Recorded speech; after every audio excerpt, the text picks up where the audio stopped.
Hello. Hi, everybody. How are you? Welcome. Happy Sunday.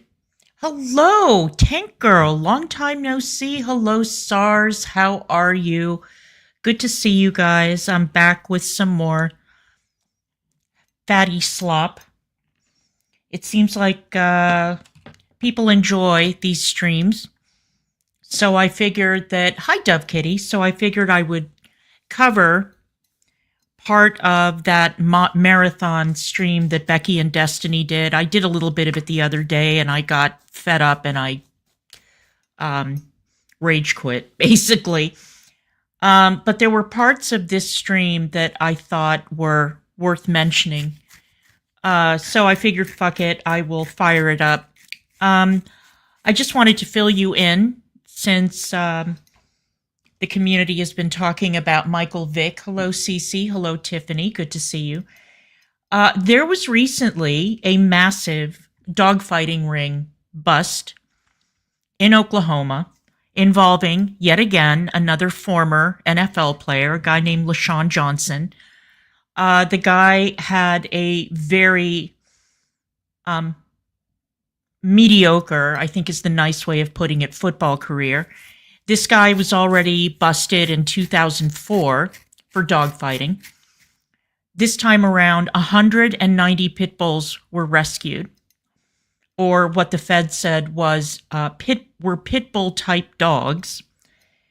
190 dogs. 190 dogs. The guy was probably making a fortune, not just with the illegal betting and everything else going on with the dog fighting, but also raking in stud fees for the dogs. He was transporting the dogs across state lines, shipping them. So it's really, really good that this happened, thank God. It's not getting nearly enough coverage. Hey peeps, how are ya?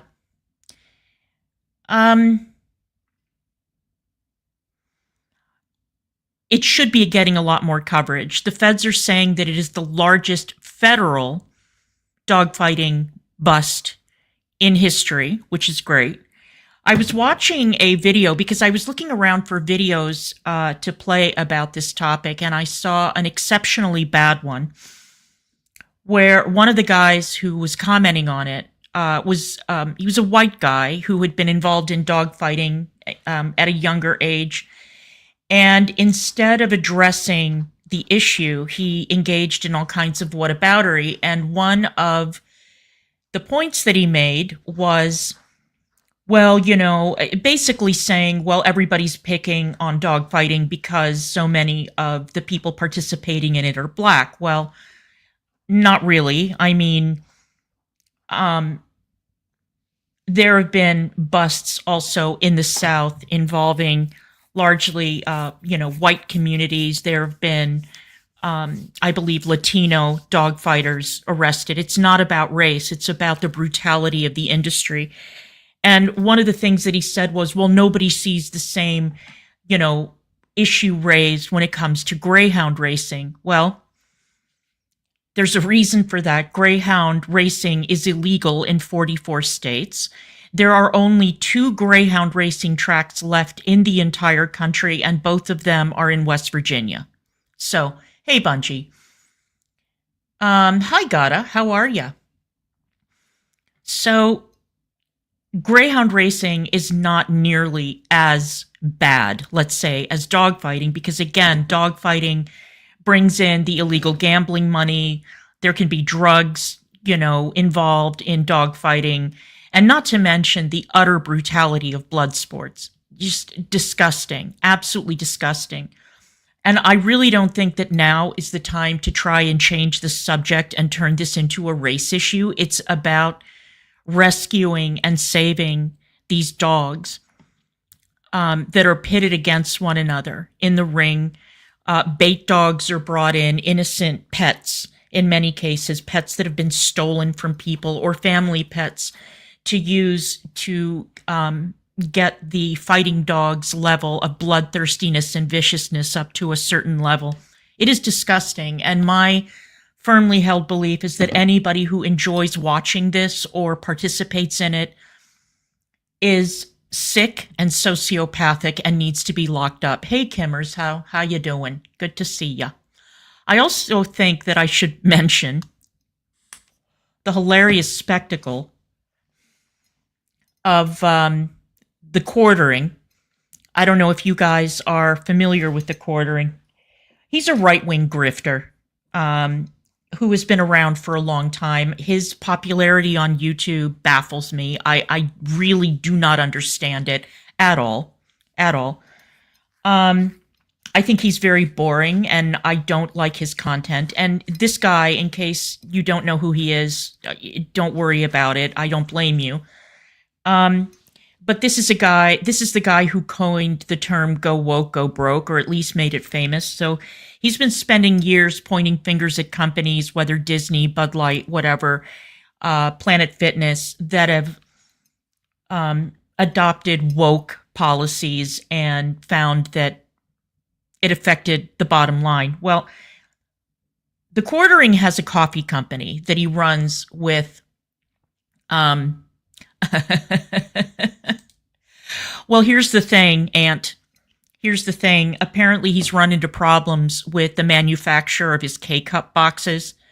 And he's trying to say that the reason that his company is in such trouble is because of these K-cup boxes not being manufactured.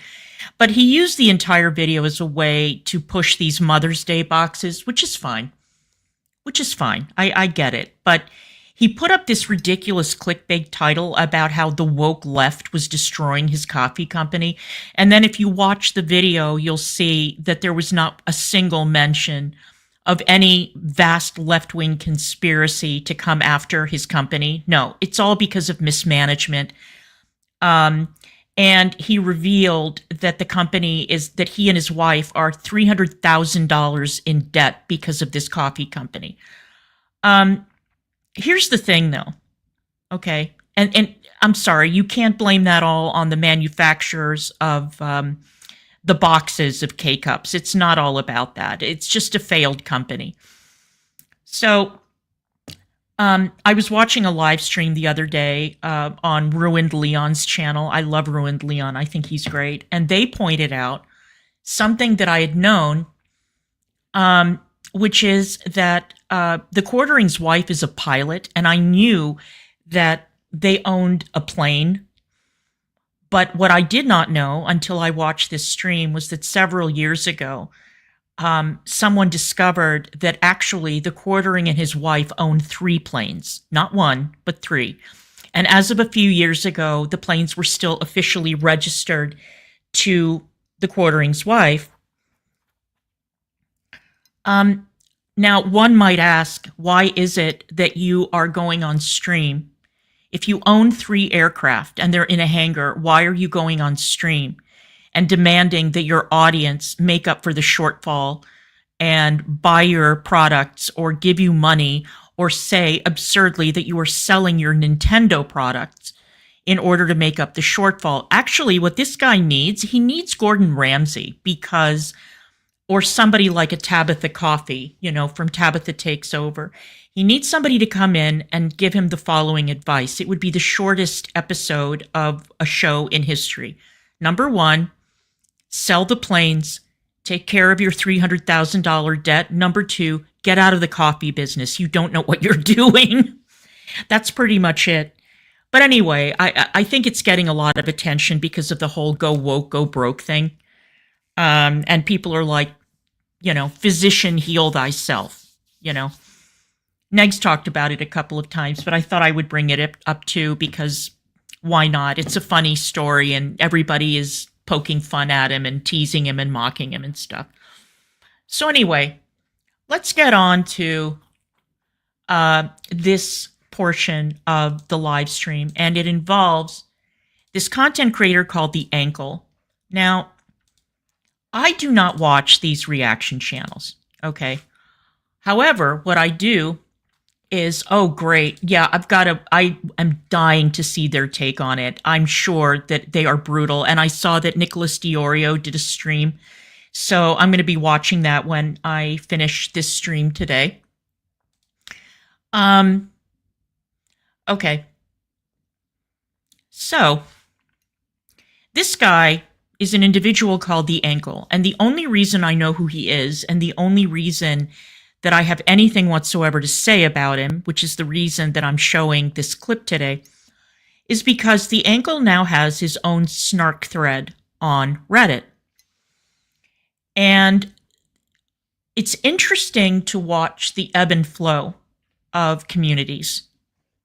And one of the things that I'm noticing more and more of on Reddit is that you've got the core audience who will tune in to watch anybody, drag, foodie, Amber, and there's like a herd mentality when it comes to these women. You know, nothing that they do is right.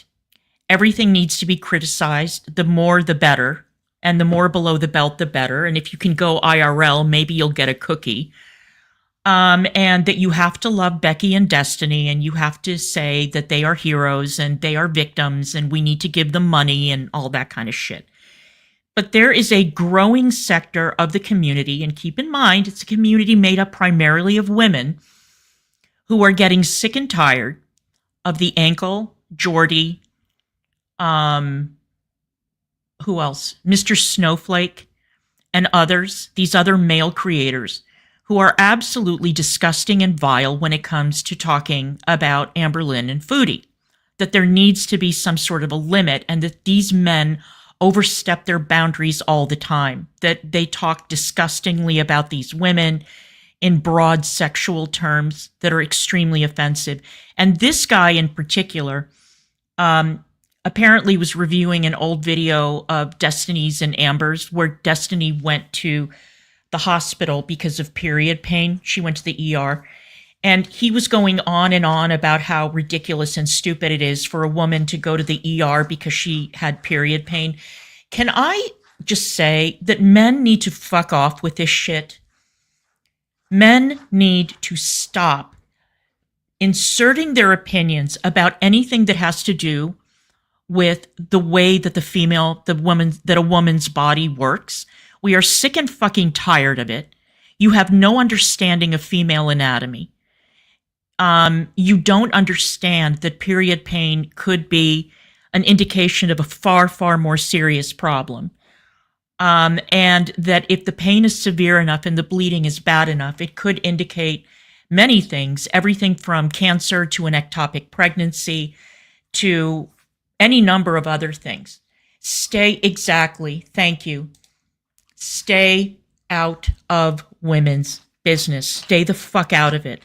And yeah, exactly. Go the fuck away. Shut the fuck up about it and stop it. Just cut it out. And I'm noticing too that there's a growing chorus of women who are like, I don't give a shit if you're straight. I don't give a shit if you're gay. I don't care if you're doing it for dramatic effect. I don't give a damn what your reasons are. Stop talking about issues that you do not understand. Stop being so disgusting and graphic when it comes to talking about anything having to do with these matters. And we're all just fed up, basically. We're all absolutely fed up. We can't take it anymore. And it runs the gamut from these asshole men in the community who can't stop and don't watch their language to being gaslighted all the time, not only about the definition of what a woman is, but also men or the usual suspects claiming that men can get pregnant, that men can have periods. We're seeing a couple of insane Dr. Moreau types who are stepping forward to say that they would be willing to do a uterus transplant on a man. There is no valid medical reason whatsoever to try and shove a uterus into a male pelvis. That is just, we're getting into like Dr. Frankenstein territory now. And we're tired of it. We're absolutely tired of it. Yeah, exactly. Yeah. And I'm seeing more and more women say, I don't care what your sexual orientation is. I don't care if you're gay. I don't care if you're straight. I don't care if you're married. It doesn't matter. Just stop talking that way. Stop using that language. So, again, it's a small chorus of voices, but I see that it's growing. At least that's what I see on Reddit. I'm seeing hints of it on the forums as well. And so there are enough sane people in the community who are saying, all right, well, we want our Amberlynn and Foodie tea, but not presented this way and not presented by these men. It's enough now. So let's go ahead and listen to what the ankle had to say. And again, I'm new to this guy, and I will not be watching him again after this. Let me fast forward to this point. Sorry. Pertaining to Beck and their relationship with Amber. I'm going to be completely transparent. I have a few questions of my own, and then from there, I'm going to basically let you guys have free range, and we're just going to go through the post. You guys... And I know his audio is really low. I apologize. There's literally nothing I can do about that. He's sitting very far away from his microphone. So let's continue. Left over 600 comments. If Beck is open to multiple, I'm gonna leave that up to them. So obviously we can't do a ton, but we'll try to find the juiciest ones. Yes, and his dog is absolutely adorable. We can, So, just starting right off the bat, Beck, thank you so much for agreeing to do this and for doing it with a bunch of reaction channels. I know that Mr. Snowflake has recently let out more questions and whatnot, so don't feel pressured in any way to get this out. Like, take your time. But starting off, first question, and hello, my love. Welcome. This is a question I wanted to know for years, dude. Did you have to clean waffle stomps out of the shower? That is disgusting. I need to know. Okay, listen. No, I did not have to clean waffle stomps out of the shower. I had no idea that was even going on. Just so you know, this Negz, since you asked, this fat Pauly Shore looking individual is an individual called the Ankle, and he has a reaction channel, and he's, from what I understand, extremely, extremely vile. So anyway, he convinced these two fatzos. He wanted to jump in on the grift with these two fatzos, and so that's why we're watching. Hello, Nietzsche. How are you? Still What having is a a hard time waffle believing. stomp? Supposedly, Amber pooped in the shower and then pushed it down the drain with her foot. I don't know. Ew. Why somebody would admit to that, I don't know. Or how, I don't know. I just feel like that would really cause a lot of drain problems. Why would you do that? Ew. Somebody said, because it works. Now, waffle stomps, kind of code word for if, Pookie was in the shower and nature called, did it get stomped down the drain? I just wondering. Second, related to one of your recent Q&As that you did, why did you have to burn her mattress from Kentucky? Exactly, gotta. Just wondering. I don't know exactly why we had to burn the mattress, but she was like, we're not taking this bed with us. What do you mean you don't know why you had to burn a fucking mattress? See, this is the thing that I keep on pointing out that drives me crazy about these two grifters, is that the memory lapse is so convenient. So convenient, isn't it?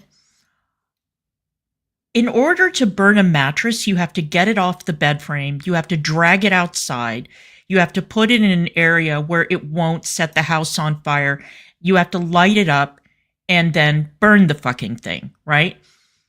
So people don't just drag mattresses off their beds for no reason and burn them in the backyard.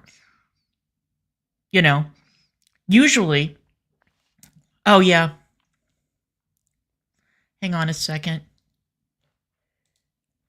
Yeah, you see, I don't know if I mentioned Snowflake before, but yeah, exactly. Calling people PDFs, saying that people have, or calling them murderers. That's the other thing that's been very popular with these vile, disgusting men. Yeah, they're disgusting. This is why I don't watch them.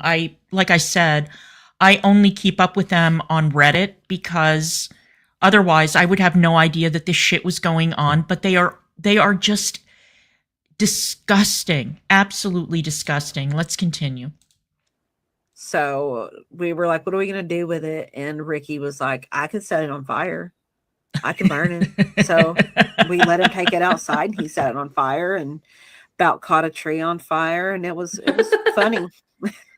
It was definitely better than trying to take it to the dump or have the trash people pick it up. Yeah. And by the way, I heard in another stream a while ago, somebody mentioning that they've never heard of people burning garbage. I think that they were reviewing keeping it cute. It's actually quite common in rural areas. In other words, not areas that are not urban. So, oh, thank you, SARS. Yeah, we've been monitoring the storms that are coming through. I appreciate it. The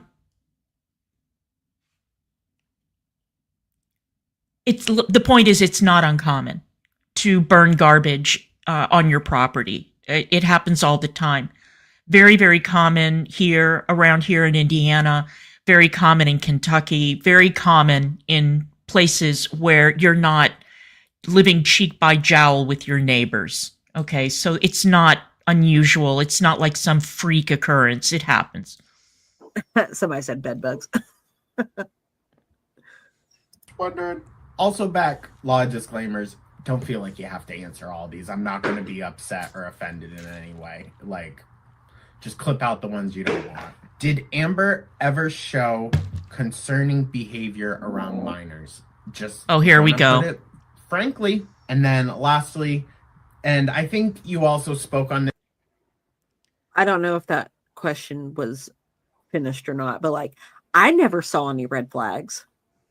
Yeah, no. I guess I should have, but I did. It didn't. Nothing ever clicked. I mean, did anything ever click to you?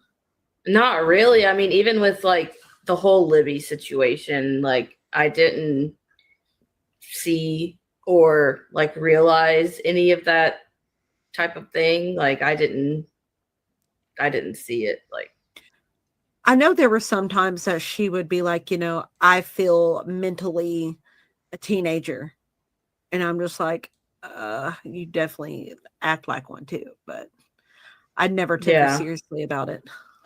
Says Becky. Well, let me just say that we know that every single person, all these women on the screen, are incredibly childish and immature. And can we finally put to rest this talking point that Amber Lynn was ever inappropriate with minors? Can we just stop it?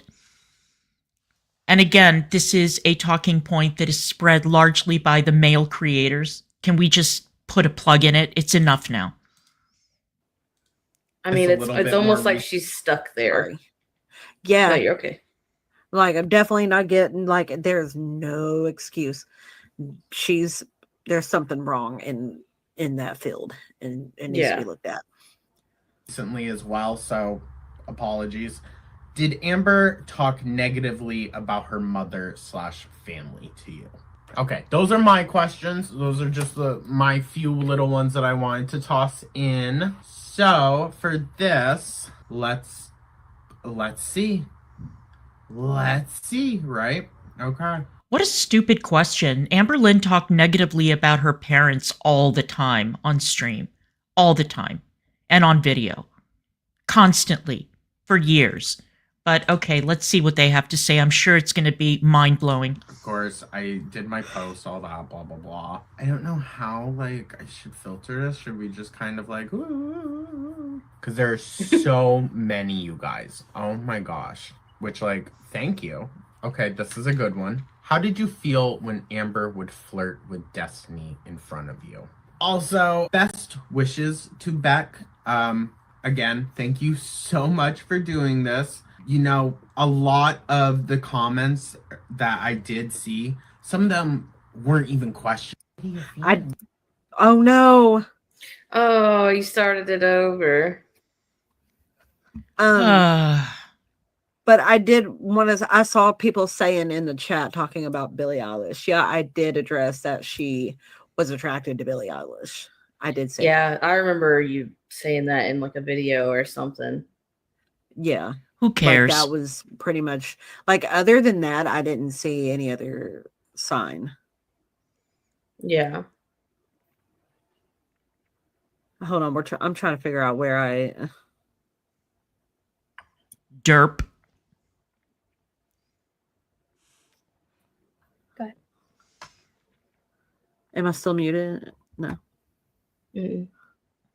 Dairy channel, go check it out. Link is in the description. The Goo review where we question and one of the things that was happening that I picked up on during this portion was that Becky's fiance, the Am baby, Dakota, kept on coming over and telling her what to do. And I think that there is something to the conspiracy theory that it's the fiance that is like really goading her and pushing her to keep going live. I mean, not that Becky is reluctant, but she obviously doesn't know what the fuck she's doing. She has nothing new to offer. And it's the fiance who is like, come on, let's keep doing it. Let's keep making money. I mean, whatever. If that's the only way that you can make any decent amount of money, go for it. But people are starting to side-eye this fiance. Okay, just saying. Just wondering. I think Also, we were back, right here. law disclaimers. Don't feel like you have to answer all these. I'm not going to be upset or offended in any way. Like, just clip out the ones you don't want. Did Amber ever show concerning behavior around minors? Just gonna put it frankly. Let's see. Right? Okay. I think this is where we were at. I did my post, all that, blah, blah, blah. I don't know how, like, I should filter this. Should we just kind of, like, ooh? Because there are so many, you guys. Oh, my gosh. Which, like, thank you. Okay, this is a good one. How did you feel when Amber would flirt with Destiny in front of you? Also, best wishes. I don't think me or Destiny even realized it was happening when it was happening. Oh, bullshit. Because I couldn't tell you, like, that was clearly flirting. Like, I could not tell you a situation at all. I don't think I paid attention close enough to realize. Right, because you were in a fake relationship. You were her nurse. Why would you care? You were an employee. Why would you give a fuck if Amber Lynn was banging somebody in front of you? I mean, let's be honest. You wouldn't care. You were there to take care of her, you know, like a home health aide. So it makes sense that you wouldn't notice or care or or that you would be indifferent to it. And Destiny, stop lying, okay? We all know that at one point you said to Amber Lynn, oh, I know that you wish that I was Becky. You're such a liar. Both of you are just like, see you later, babe. It's just retarded. Okay, let's go. I don't think I she did. was flirting with you. I mean, now back, if you look back and watch the clips and stuff, I mean, it was kind of obvious. But like, I mean, in the moment, I don't think nobody in there realized it. I mean, yeah, especially like if Dana was there too, because Dana would have said something. Yeah, for sure. To Beck, again, thank you so much for doing this. You know, a lot of the comments that I did see, some of them weren't even questions. Like, it was just people wanting to express how happy they are for you, dude. That you were able to get out of that situation. Oh, yeah. Years ago. So much from it. Years ago. Beyond just a kind of fundamental level of healing from it. But healing. Like, you've just grown so much, and it's so apparent. And, you know, just congratulations on that, and just best wishes. Best wishes. Okay, this is kind of a juicy one. Did you ever hear or see Mama Lynn call out Amber for mistreating you? If so, did she say anything? Do you feel like you weren't given the full truth about Amber having cancer? Okay, No, we're getting to because the her good mom part also now. wouldn't stick up for herself against Amber. So Yeah. she definitely wasn't going to stick up for anybody else. Like, I don't know. The question with her mom, like, you know, did her mom ever stick up for me? No. Her mom just took Amber's bullcrap too. I feel like her mom has a lot of guilt towards anything to do with her, so she just lets her do that. Yeah, I think you're right about that. Listen, Amber Lynn's mother was a terrible parent. Okay? A terrible parent. And, you know, the drug addiction, going to jail, Amber Lynn ending up in foster care, having to go to a group home and all of that. The family being split up. The father was no great shakes either. So obviously, when they started to mend, and they were estranged for years, and when they started to mend their relationship, you know, as a parent, she couldn't step in as kind of an authority figure because there was no relationship. So why would she come in and start telling Amberlynn what to do when it was obvious that Amberlynn and the mother were both very, very damaged? So again, this is just incredibly stupid. Whatever, let's go. You met her mom once, didn't you? Yeah. And with you, Yeah. y'all came Yeah. to our house and brought her. She hadn't Yeah. been there very long. No, I think she had maybe been there like a day or so. Yeah. Okay, there was kind of a two-parter there. That is a good way to wrap that up, though, because I did see a lot of questions pertaining to that as well. Like, I don't know. Beck, like, did you hear verbatim the doctor say you have cancer? I guess that's just the best way. Or I do enjoy how this person stated it. Do you feel like you weren't given the full truth? Beck and their relationship with Amber. I'm going to be completely What just happened? transparent. Oh my god. Here we It go wasn't again. questions. It didn't start Like, over, was but it just started people at the wanting to beginning express again. how happy they are for you, dude. Amber having cancer. Oh, okay, There we there go. was kind of a two-parter there. That is a good way to Sorry, wrap it's that 'cause my up, though, fa- because my- I did see a lot of the mouse questions slipped up. pertaining to that as well. You're okay. Like, I don't know. Beck, like, did you hear verbatim the doctor say you have cancer? I guess. Okay, I am getting really fucking sick of these cancer conspiracy theories. If there's one thing that we do know for a fact that she has told the truth about, is that she did have cancer. She has shown her medical records on the internet. Okay, she has shown her medical records more than once. And unless you are going to accuse her of photoshopping medical records, then this it's really, really getting under my skin. And we're getting to that, Dove Kitty, because this part of the Q&A really, really pissed me off. It made me see red, and I'll show you why in a minute. Yes, that's just the best way. Or I do enjoy how this person stated it. Do you feel like you weren't given the full truth? Did Beck? Oh my. With the whole cancer thing, all I know is that we did go to the ER. She did have a DNC. They were like, we found, cancer cells. We're going to have to send you to a cancer specialist. They sent her to a cancer specialist. She had surgery to have stuff removed. Then after that, she didn't get treatment. She didn't go back to the doctor or anything like that. So honestly, I don't know 100% if she just had cancer cells or if she actually had cancer. When it comes down to it, I am not sure anymore. Oh boy, do I have a lot to say here. Boy, do I have a lot to say about this. Becky, you motherfucking lying piece of shit. This is one of the reasons why I am so angry about this undeserved flood of cash going to Becky and Destiny. It makes me very angry. Because she's such a motherfucking liar, and she always comes back to this. Oh, I don't remember. I don't recall. I mean, you weren't on benzos for the entire time that you were with her, okay? You were her caregiver. You accompanied her to every single one of those medical visits. Every single one. First of all, having cancer cells is the same as having cancer, you fucking idiot. Now, maybe she meant to say, maybe she meant to say precancerous. I know she's uneducated and I know she's ignorant, but it's the same thing. At the time that Amberlynn had her surgery, she weighed close to 600 pounds. Okay.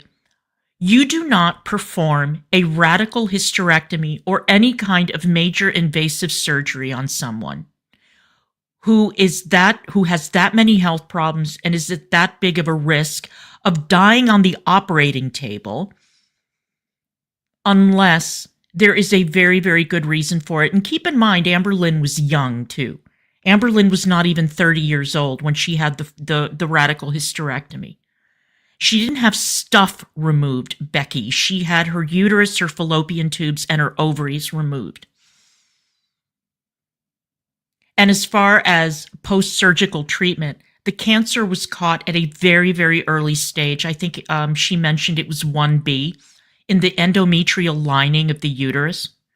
So there would have been no need for radiation, for chemo, for anything else. It hadn't spread outside of the uterus, so the uterus was removed.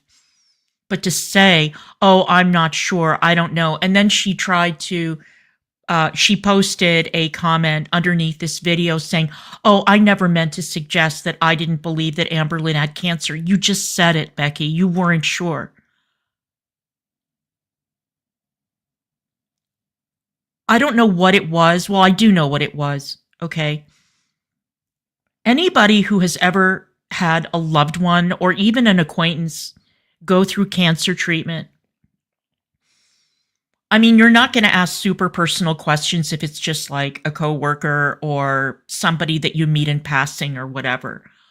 But if you have a loved one with cancer and you accompany them to their visits, you are going to sit there and you are going to listen to the doctor tell you everything about the stage, about the treatment required. You accompanied her to the hospital. She was in there. She had her hysterectomy. And you mean to tell me and us and the audience, oh, I don't know if she just had cancer cells or if she had cancer. Again, it's the same fucking thing. So you mean to tell me that the one person who was with her the entire time that this was going on, that as that person, that you had no idea or that you weren't sure? I'm sorry, but you cannot write this off as stupidity, as ignorance.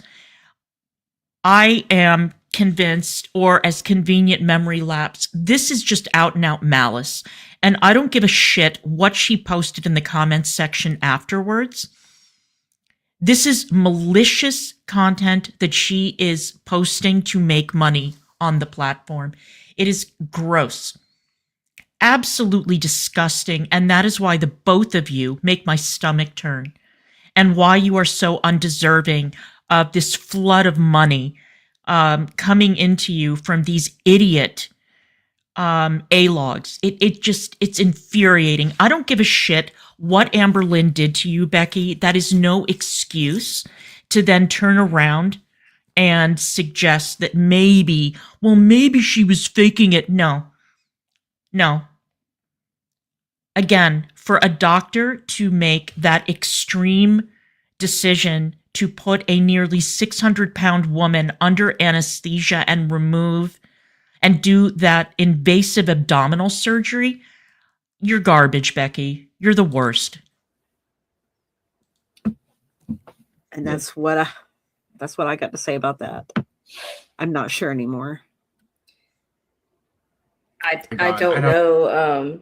I remember when everything was going on that she said that like they found cancerous cells, but she couldn't fit in the PET scan so that they could see cancer. And she said, I have to lose weight to do that.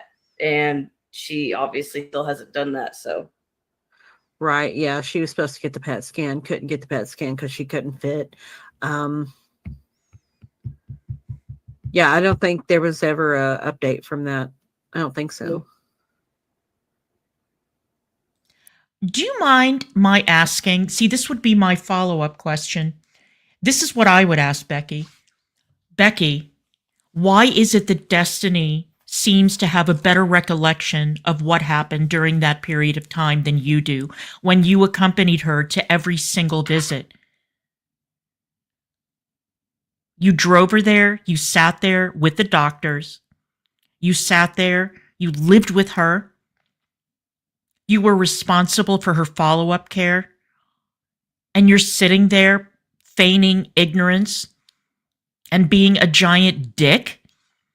And fucking Destiny has a better recollection of what happened than the person who actually accompanied her to the doctor.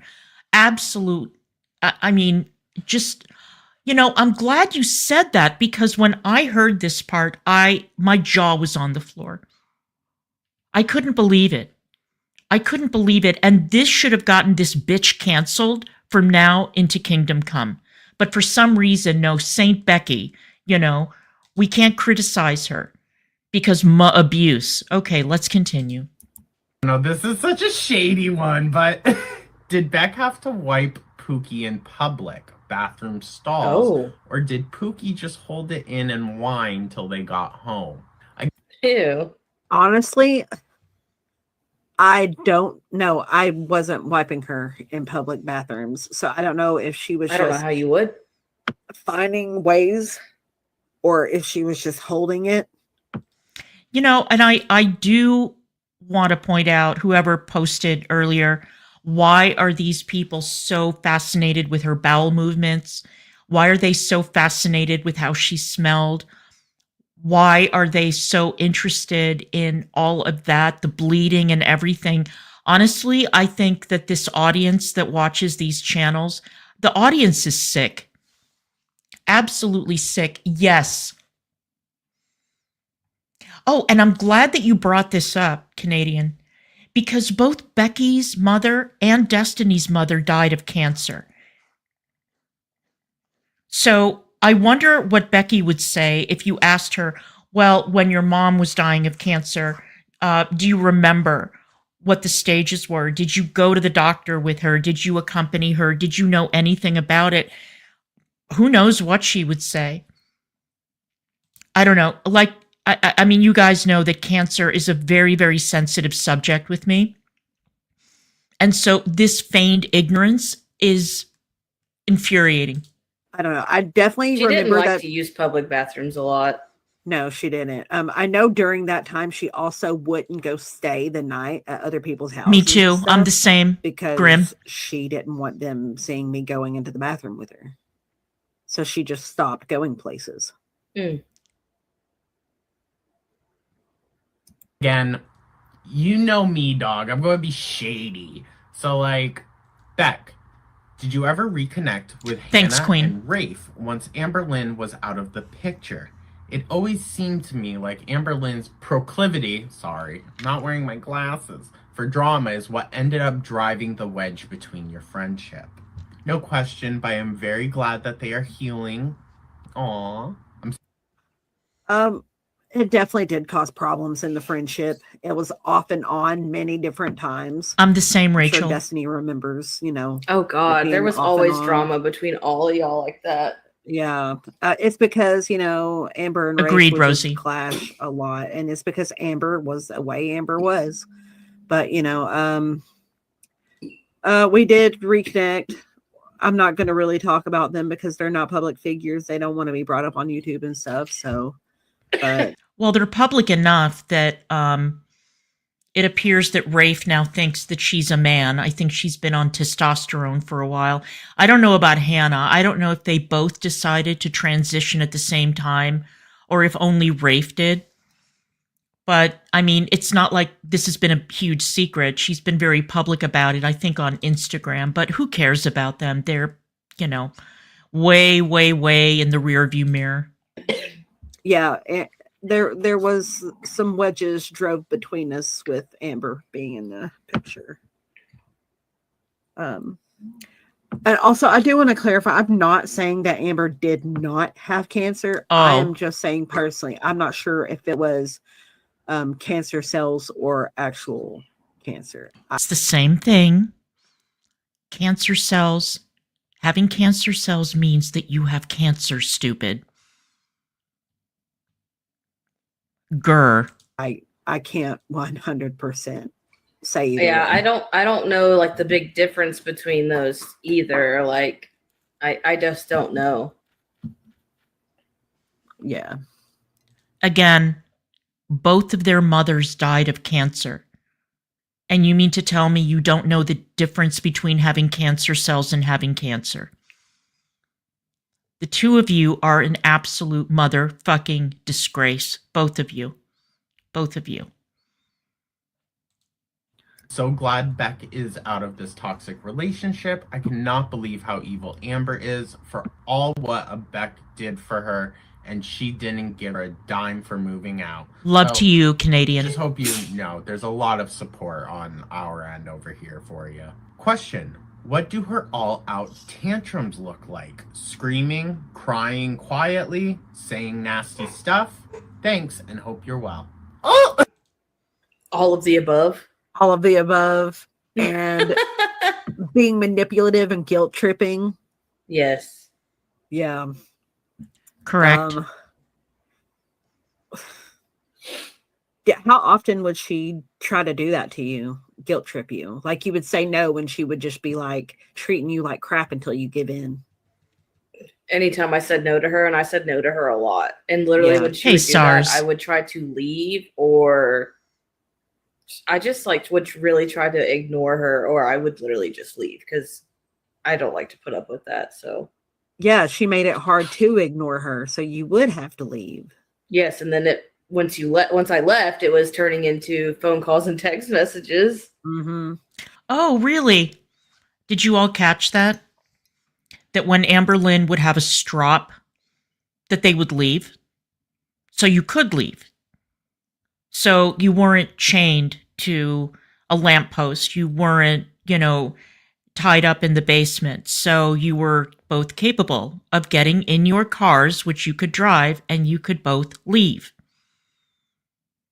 And apparently, according to Destiny, I guess we heard this in the last stream that I did where I covered the beginning of this. Destiny said that in the first month that they were together, they had a giant argument. And they stayed together, though, for years, right? For years, both of you. As you sit here and you talk about relationships that ended years ago. Years ago. Oh, God, sometimes I really hate YouTube. I swear to God. Yeah, that's like that time whenever it just became too much for me and I left without my shoes, bra, wallet, drove all the way to my sister's house. I just had to get away. I had to.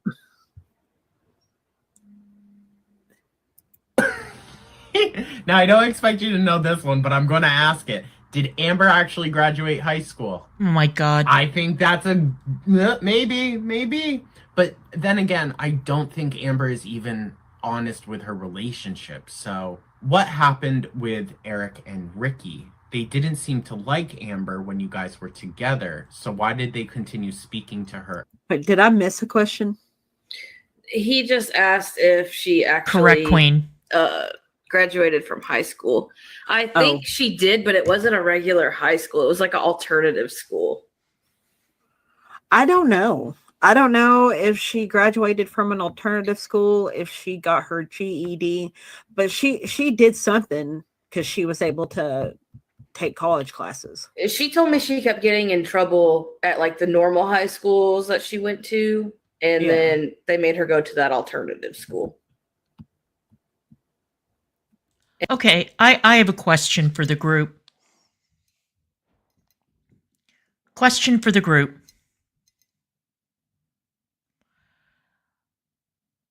I am unfamiliar with relationships where if somebody would ask you when you've been with somebody for any period of time, and especially when you've been with someone for years, if somebody were to ask you, did your partner graduate from high school, that your response is, hurdy-durdy-dur, I don't know, I'm not sure. Who doesn't know that? Who doesn't know that? Who doesn't know if their partner graduated from high school, got a GED, has a college degree, has, a graduate degree? How would you not know that? How would you not know that? I don't even know how that's humanly possible. Like, even if you have friends, wouldn't you know? Like, if you got to know them on any sort of like level, whether or not they graduated from high school or college or had a medical degree or any kind of a degree, whether they went to trade school, whether they went to community college, wouldn't you fucking know that? What the... Oh, the grift, you guys. The fucking grift. And Becky is going to continue with this convenient memory loss. Oh, my benzos. Oh, my mental health medicine. Oh, I mean, it is infuriating. That's why I've been doing this particular stream in segments, and I will not be returning to it because it is infuriating. The grift is so evident here. And she got to graduate still on time or something. Yes. Oh, okay. Yes. All right. It very well could have been her GED, but I have no idea. How about that, Tiffany? Graduate high school. I needed to take that. I think that's a maybe. But then again, I don't think Amber is even honest with her relationship. So what happened with Eric and Ricky? They didn't seem to like Amber when you guys were together. So why did they continue speaking to her afterwards? Because she was giving them money. Okay. I think we all know the answer to that question. They may not have liked her. They may have hated her, but she was paying the majority of the rent in that house. And you may say, oh, well, it's justified because she hoarded out most of the house. And that's true. And she was earning more money than anybody else in the house. I mean, two of the people in the house were not earning a living outside the home. Eric gave it a try with his YouTube channel, but he wasn't earning any kind of, major money, right? Ricky was working outside the house at a chicken plant. I don't know what the wages are like in rural Kentucky, working at a chicken plant, but they couldn't have been great. And Amber Lynn was paying most of the rent, so they had to put up with her shit. And because Becky dragged her into that house, and planted her there. So what the fuck were they supposed to do apart from move out? Not sure if you would know that, but with Eric and Ricky, it was mostly between Amber and Eric. It was very love-hate relationship. With Ricky, it was mostly hate, but they did sort of start to build a friendship whenever she was pretending to be different with them, and they thought that she was being different and changing. But then she proved to them through an argument through text that she wasn't different and that she hadn't changed. So they stopped talking to her for like a year or so. And then I guess after, a little while, they started talking to her again. I don't know. I really have no idea what the on again, off again friendship between them and Amber is. I really have no idea. Okay. And see, my question, the only question I would ask Becky, if I had the opportunity, but nobody wants to ask her this question, is why did you and Eric and Ricky fall off? What happened there? I mean, keep in mind that they all went to high school together in Kentucky, in a rural part of Kentucky or a remote part of Kentucky. They may have been the only 3 gay kids in that whole high school that brought them together. So what happened between the 3 of you? Why did the 3 of you fall out? What did you do, Becky? What did you do? What did they do? Why is it that you don't speak to each other anymore? Because now that I've been living in a small town for, what is it now? 2 years. One of the things that you notice is that even up until middle age, or even until people are much older, people still run into individuals with whom they went to high school. They carry over the same grudges from high school. A lot of them carry over the same friendships from high school. And so it's weird that you would have 3 gay kids who are now gay adults who all of a sudden stopped speaking to each other. And she's not forthcoming about that. I don't think anybody's ever asked her that question. So Amber Lynn was a latecomer who came with a fat wallet. All right. What happened with you 3? That's what I want to know. I don't either. So I can't answer what kept them being friends with her. I don't know. Any thoughts? Maybe. Okay. Kind of want to ask this one also. But also, I'm going to throw this in here. Did she ever mention why her and Crystal had a falling out? why they were no longer friends? I want to know that as well. Just want. I did bring that up about why her and Crystal had a falling out. Do you remember what she said to you about her and Crystal not talking anymore? She was still pretty close with Crystal, and then after we broke up and she got with who I'm assuming she's still with, I know that they still talked a little bit after that, but I just assumed it was just Crystal finally moving on. Isn't Crystal, if she's still with the same person, isn't Crystal dating Becky's ex? That would be awkward, don't you guys think? That would be weird, like really weird. And Crystal, probably had enough. I'm sure Amber Lynn was incredibly overbearing, and Crystal said, bye, and I don't blame her. Yeah. But she never told me, like, if they got into an argument or, like, if it was because of who she got with or, like, anything like that. I don't remember.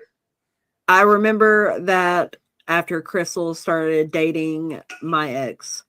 Yeah, there you go. That was also and she weird. was taking up all of Crystal's time, and Crystal wasn't, being an attentive friend anymore. Right, gotta. Like being up Amber's butt like she wanted. And so Amber just kept trying to sort of get her to break up with her.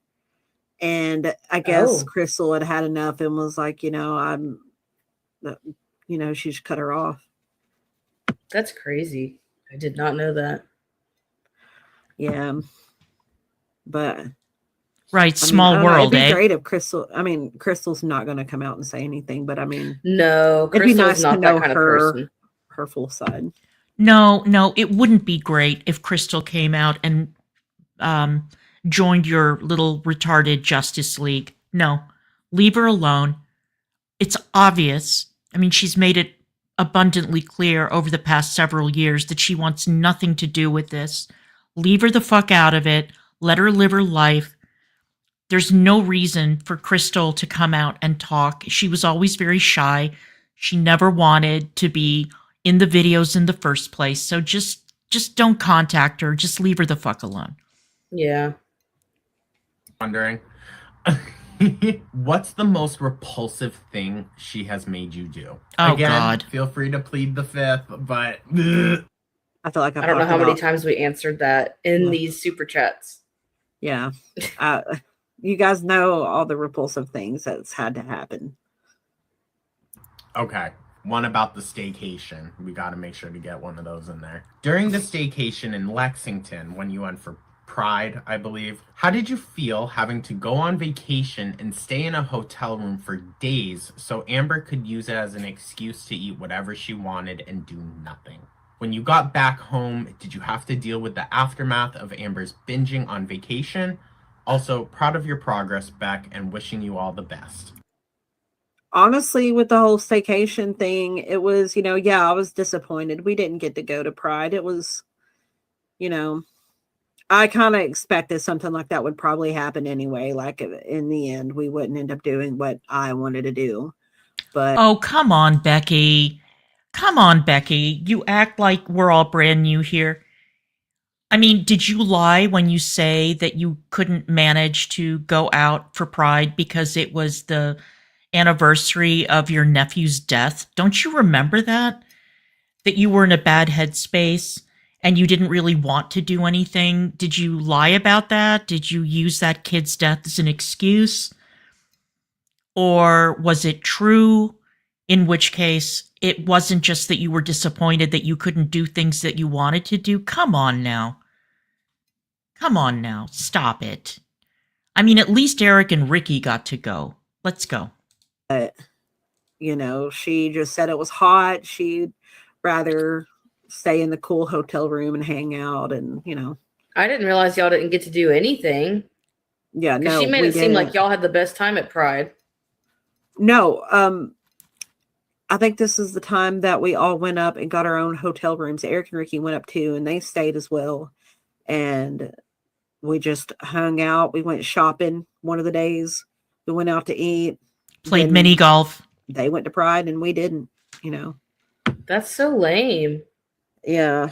And it kind of just takes me also back to whenever we went to Gatlinburg and My family went out and did stuff, and me and her went to Walmart and then went back to the cabin. It's like when she goes on vacation, she just doesn't really vacation. I didn't realize that y'all went to Gatlinburg either.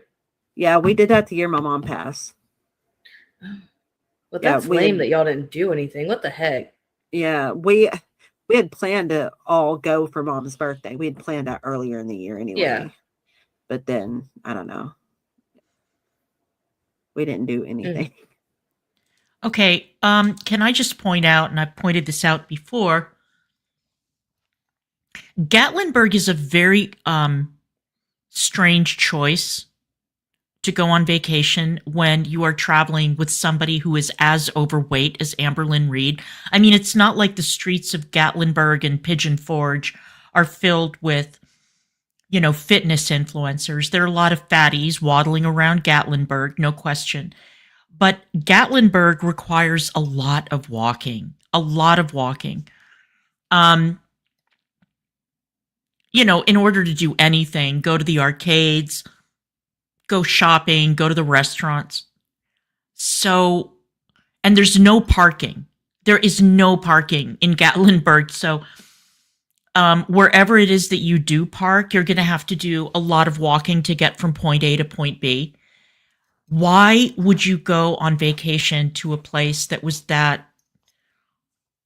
be that difficult for somebody like her to navigate, knowing that when you had gone on vacation previously that she didn't want to leave the hotel room?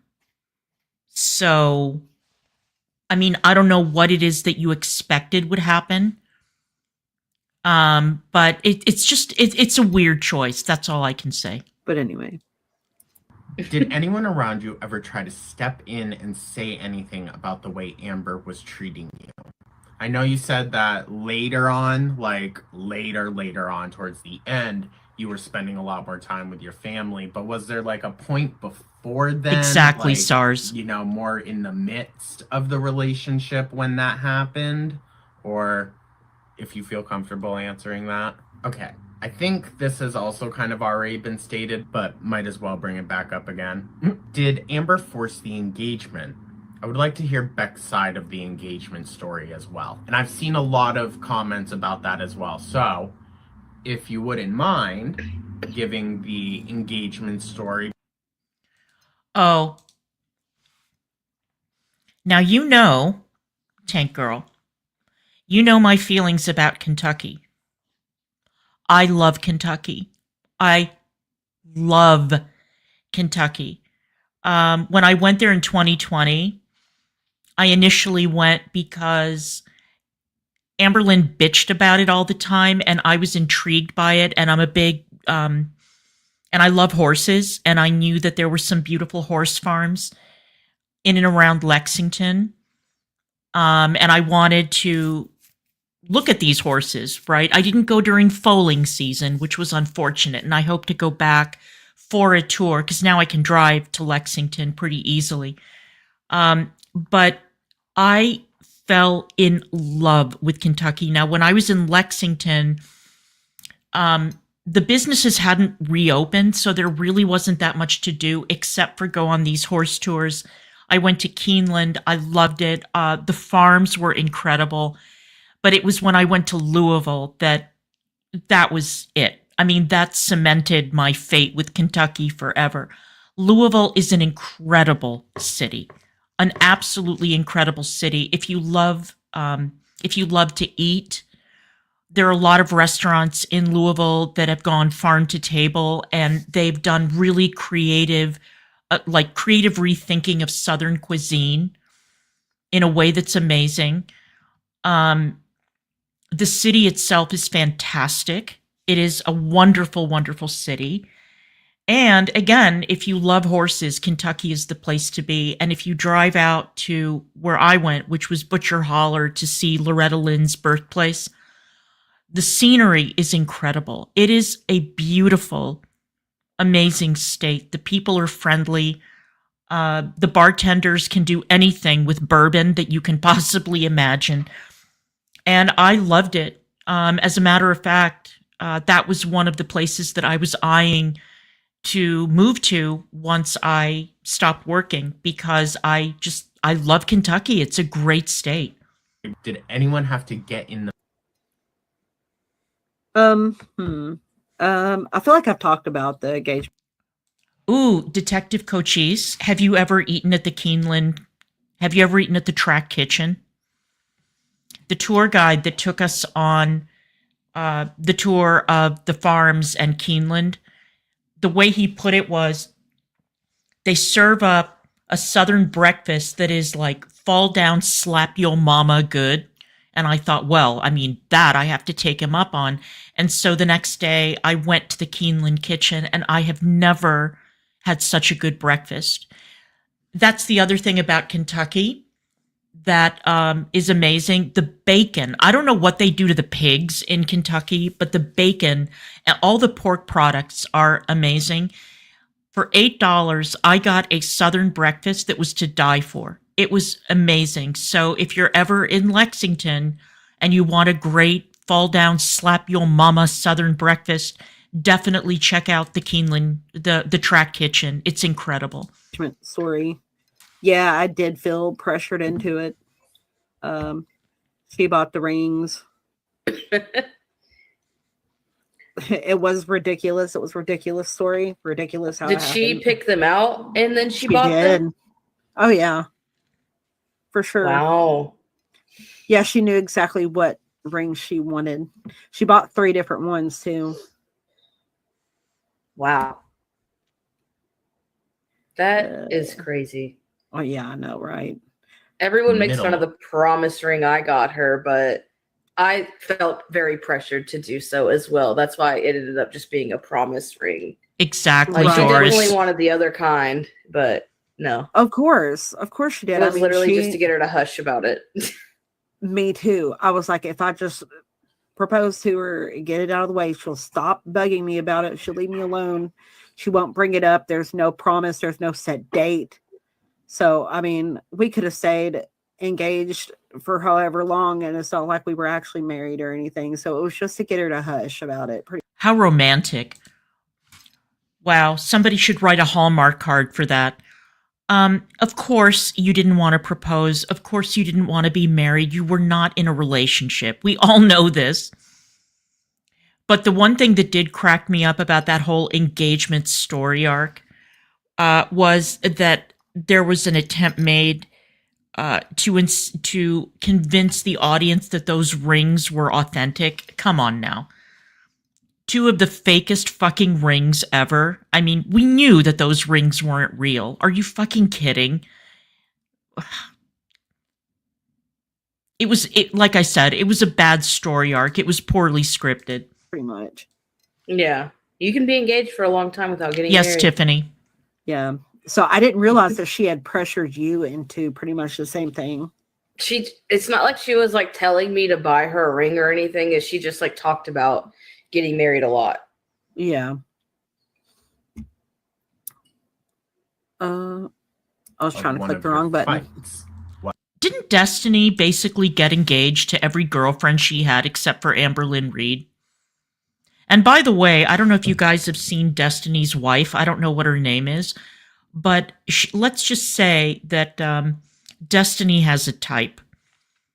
Destiny's wife, I mean, she's not an exact Amberlynn doppelganger, but she is a hefty, hefty lady.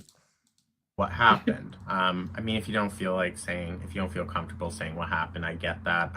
Or were a lot of the arguments and fighting that you guys had, like, did she make a point to try to hide that as much as possible from people? Okay, I think this is a good question. Not necessarily tea related, just like kind of getting in the mind. Why did you want to be in a relationship with ALR to begin with? What qualities were attractive at first? That's a good question. How did that change for you? And do you think she manipulated you into being into a relationship in the first place? I know you've spoke on that as well, but, you know, if you don't mind sharing. You know, I have absolutely no idea, but what I do know is that Dana left Destiny for a man. So, yeah, it's possible. Absolutely possible. but I lost interest years ago in the sort of the like little minor planets and moons that circled Amberlynn Reed, no matter for how brief a period of time. Again, I do think it is kind of good information to know, kind of like the timeline of how that went. Okay, I think this is a good one. What do you have to say about that, Esme?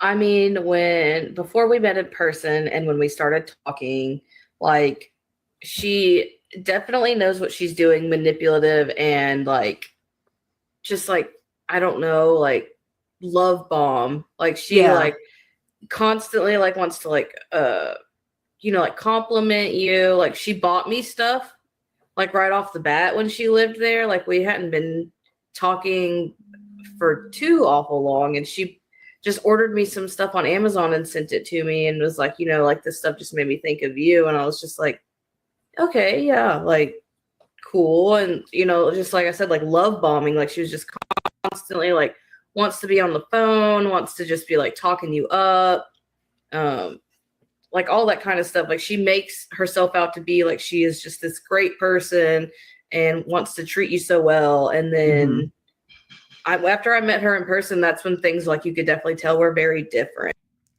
No Name, I am so pleased to see you. I have some news for you, and I didn't know how to contact you.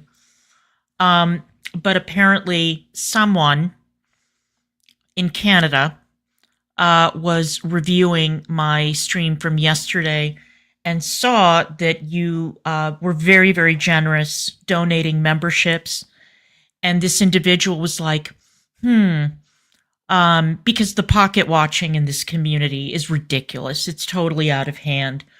And this person said, oh, No Name, I don't think she's racist. So I just want to let you know that you caught a break. You've been marked safe from being smeared as a racist for the time being. Now, I can't make any promises going forward. But I thought that you might be relieved to hear that this individual who has called everybody a racist has apparently given you a break for now. For now. But just know that happened. It was proper LOL. Let's continue. But I mean, I had only been in like 2 other serious relationships before me and her got together. She was my first serious relationship, as in we moved out into our own place together too. So, and I was 19 and she was 24. Yeah, that's pretty freaking wild. Like, you were still a kid. She was full grown adult. Like, 19 is an adult.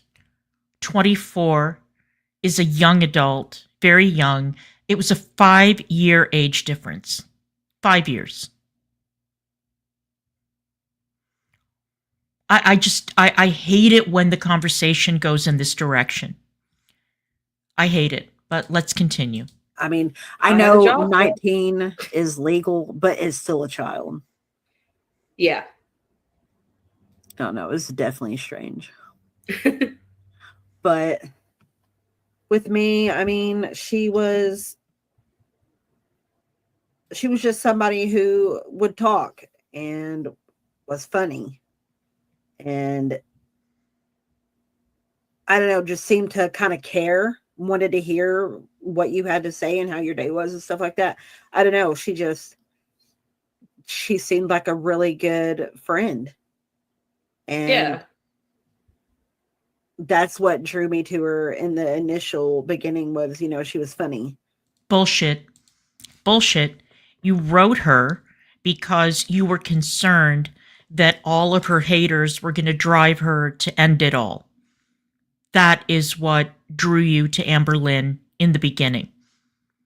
And then you started chatting, and then you went to her disgusting, filthy, hoarded out home with trash everywhere, with the bed bugs, with the animals relieving themselves in the spare bedroom, and you still moved Amberlynn into a home with your 2 high school friends. And it's almost like, I mean, the way that Becky presents it is it was totally out of my control. It's just something that kind of happened. It's not true, Becky. That is not what happened. And everybody knows this. Why don't you just tell the truth about how the two of you got together? I mean, we all know that you're incredibly spineless and a pushover. Maybe you're not anymore, although I suspect you still are, the way that that Dakota girl seems to... I don't know. I don't want to characterize it because I've never seen them on camera together or anything, and I hate speculating about people's relationships online. But, I mean, you wanted to escape from Amber Lynn's toxic circle, and you ended up engaged to an Am baby. It's just, no, come on now. And she seemed like somebody who would be really cool to hang out with. And it's like, you know, once we started hanging out and things got a little serious, and It's like that's once whenever, comfortable. yeah, once she got comfortable, she could start releasing a little bits of herself here and there. Yeah. It's like once she realized she like hooked you in, Yeah. she was like, all right, I'm done with that. Yeah. Now let's be real. Can you elaborate more on the tea she spilled during her recent apology video when she stated she called you up while she was drunk? And also, speaking of No Name, can I also point out that these ridiculous conspiracy theories that No Name and D. Higgins are the same person are absolutely ridiculous? I know for a fact that they are not the same person. D. Higgins is a mod in my chat, okay? And so when D comes in, first of all, she goes by D. Higgins in chat and in comments, and you see her with a wrench. No Name and D. Higgins are not the same person. That is preposterous. And no, Canadian, who was monitoring my every word and accusing everybody of racism, D. Higgins was never a prostitute. Never. But, you know, thanks for spreading that rumor. I don't know where the fuck that came from. D has been accused of a lot of things, but that's definitely not one of them. But no, D was never a fucking whore, okay? So let's continue. hyped you up. What was your take then and now on that phone call? That phone call never happened. She never called me up, never hyped me up. She wasn't drunk. Like none of that ever happened. When did this supposedly happen? Supposedly it was after we broke up. Oh. I don't know. I think she said she might have been with Jade at that point. I don't know. I don't know anything about that. No, and that didn't. And it never happened, so. Right.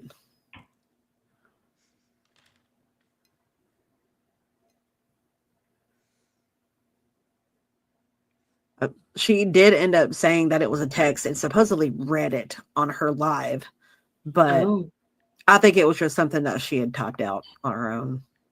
Probably.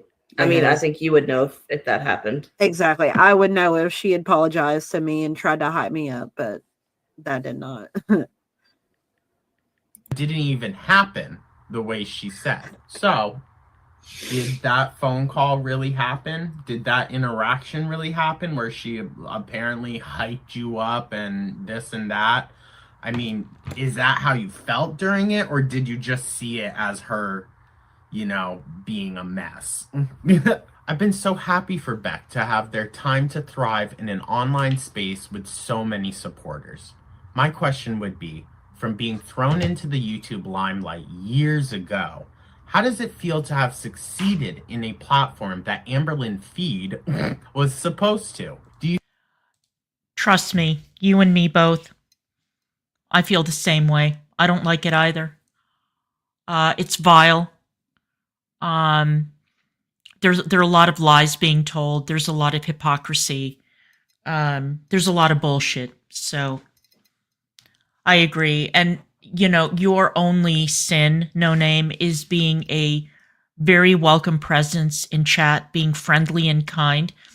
and the fact that you're generous. And so naturally, people are going to be watching and judging and jumping to conclusions.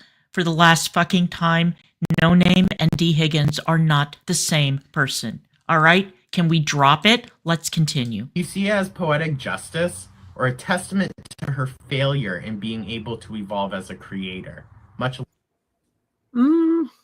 I don't know. I mean, I still definitely wouldn't say like I wouldn't call myself a YouTuber or say I'm a successful YouTuber. Well, you're pretty damn successful. I have a lot of subscribers, and it's just, because a lot of people will subscribe to this situation.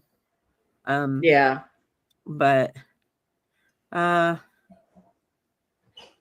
also don't know if I could compare myself to what she was trying to do either. Like, she was trying to be a weight loss channel and what have you, and she failed in that.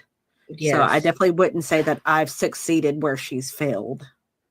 But well, I mean, the two of you are similar. You've gained a huge following that you don't really deserve.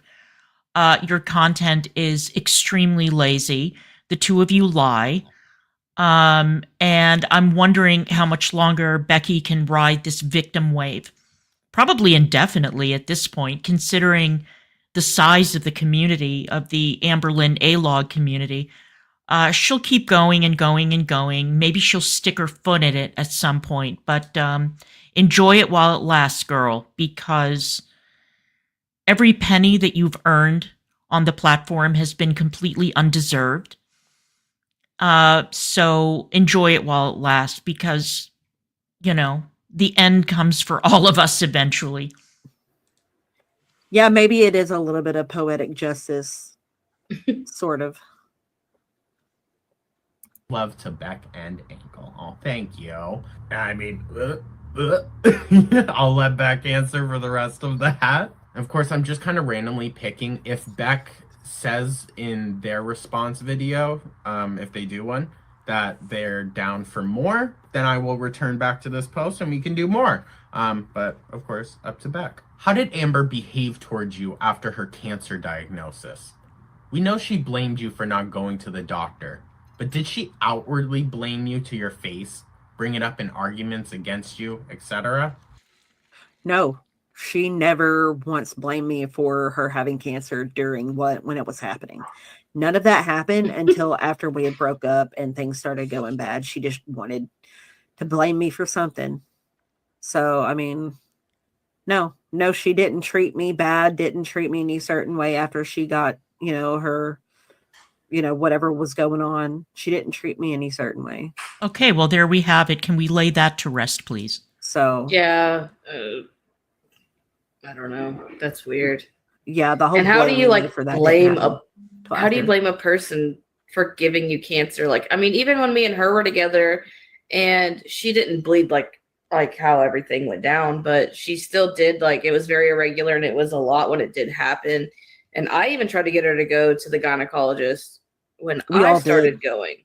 Like, I went for me and she went with me multiple times because I was having issues. And I was like, just literally make yourself an appointment so, we could go. And like, I was like, we'll figure it out. And she never wanted to. Like, she had never been to one either. I'm like, that's something regular that you have to get done. Yeah. She definitely thought that she would never have to go to one too. And she was just like, it's so uncomfortable. And I'm like, I get it. It is uncomfortable. Yeah, we all hate going. It's got to be done. Exactly. You got to do it. It's amazing to me that her foster parents didn't drag her to the gynecologist. Amazing that she went all those years without visiting a gyno, that they didn't force her. But, water under the bridge. I don't think she likes doing things that make her uncomfortable. Thank you, No Name. I appreciate you. Thank you for your kindness. When she was angry /BPD tantruming. I mean, yeah, I guess, like, if you're okay sharing examples or just kind of, examples, of that verbal abuse, I think that would also help a lot of people understand just like what you were up against. Because I say it a lot of times in reference to Beck that, like, it's not enabling when you're just trying to survive. So, like, how bad really was it? You know? I do feel like there probably were times that, you know, there was some name calling that she would say, but it's not like I can exactly remember a specific time. It was Yeah. more or less just like, you don't care about me, you care about everybody else. Look how you're treating me. You know, just that kind of guilt tripping, like trying to make me feel awful for not giving her what she wants or needs. Yeah. Now, did your mom and siblings? Yeah, Destiny, we haven't forgotten about you. These questions are just more about Beck. You're so cool though. Oh, and I saw, I just checked on my phone because I can't see who get the memberships here in StreamYard. But I noticed a name that I have not seen in a while. This is not a bad development. It's not an A-log or a loser. Somebody who made themselves scarce several months ago. I'm glad to see you here. Thank you for being here. And I hope you're doing well. I'm sorry to be so vague, but you know, with everybody watching you and stalking everybody in your chat, all I can say is that thanks for watching. I appreciate it. And I thought it was very funny. I saw Freddie McDonald was in a chat yesterday, I think, complaining about the thumbnail, which included my face in it, and saying, oh my God, I don't want to have to look at those faces, or I'm paraphrasing. And wouldn't you know that Freddie McDonald was gifted a membership in my chat just yesterday, or the day before, whenever it was that I streamed the last time. So Freddie, come on, stop lying. I mean, if you really had such a problem with looking at my face, I know I've been off camera the past couple of streams, you wouldn't be here. So, you know, put a sock in it. Freddie, I know that you're lurking. Yeah, anytime you feel like you've got answers for any of this stuff. Oh yeah, even if that's it what I've is- been doing. Like if I have any input, I've definitely been giving it. Yeah, okay, good. Yeah. I don't want you to feel like this is all aimed at me. Yeah, well, I mean, he literally says it's for you, so, but it's still nice for us both to do it. Yeah. Oh, oops. No. For today's video, we are going to be Oh. vacation in Lexington. Is also kind of for you. And do you think she manipulated you into being into a relationship in the fall, but didn't even happen the way I'll let Beck answer supposed to? Do you see it as poetic justice or a Okay, testament to her failure in being able to evolve as a creator? Much love to Beck and Ankle. Oh, thank you. I mean, I'll let Beck answer for the rest of that. Of course, I'm just kind of randomly picking. If Beck says in their response video, if they do one, that they're down for There's the more, ankle. then I will return back to this post and we can do more. But of course, up to Beck. How did Amber behave towards you after her cancer diagnosis? We know Okay. she blamed you for not going to the Oh doctor. God, here we But go. did she outwardly blame you to your face? She went bring back up in too far. arguments against you, etc.? Did she call you derogatory names when she was angry /BPD tantrum? Did she ever do anything like that to you, Destiny? Did she ever call you names or anything? No. Yes, like, Breeze. she never said anything that bad. I mean, she might have called me like the B word. I don't want to like Yeah. say it. That's why I Yeah. was. Thank you for thinking being she here, might have called me Priscilla. a few times, maybe the B word. But she never like. I don't think she liked to be like. She was mean, but it wasn't like that because she didn't like to be called names. So Right. Ridiculous Canadian. That's what I'm saying. Like if she did do it, it wasn't often. yeah. But she definitely called me the B word a lot after we broke up. I mean, there is this one clip where she's like, "Oh, I could talk to you like how I talk to my friends now. What's up, skate? A B word." I was like, "Oh, all right." Trimming. I mean, yeah, I guess, like, if you're okay sharing examples or just kind of, I don't know, I guess examples, of that verbal abuse, I think that would also help a lot of people understand just like what you were up against. Oh, for God's 'Cause sake. I say it a lot of times in reference to Beck that like it's not enabling when you're just trying to survive. So like Trying to how survive. bad really was it, you know? Did your mom and siblings like the beast?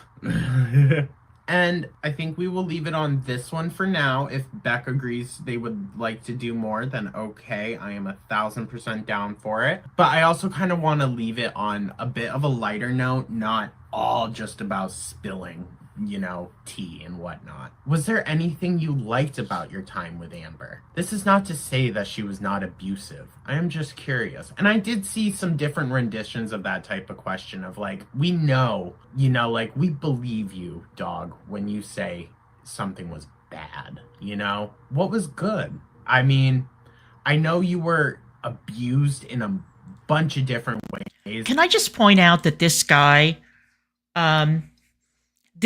like Jordy, basically lives in his parents' basement. Apparently he went to Pratt. And I think that he has a degree in fashion design. This guy has boasted openly about traveling to Europe and so on. And listen, if he's making a good living on YouTube, that's cool. But for him to try to flex on anybody, like Jordy does, is ridiculous. It's ridiculous. This is the first time I've watched him, and my understanding is that on his channel, he is unbelievably disgusting, vile, misogynistic, sexist. Doesn't surprise me, but let's continue. And that is probably what mainly kept you around for so long. But were there good moments? Were there moments that made you think that, like, you know, maybe it is worth it to really help see this girl get better? I don't know.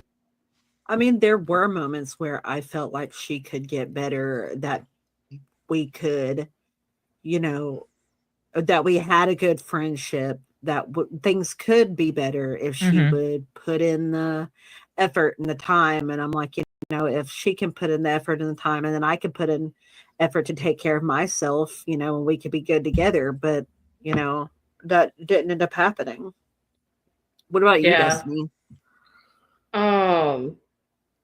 I don't know. I had like we had been arguing for so long before we broke up, and like I just was so over it at that point. Hey, Scrange. She just kept like saying that she was going to change, and like would try for like a day or two, and then it would go back to what it was. And I was just like, clearly, you know, this isn't going to happen.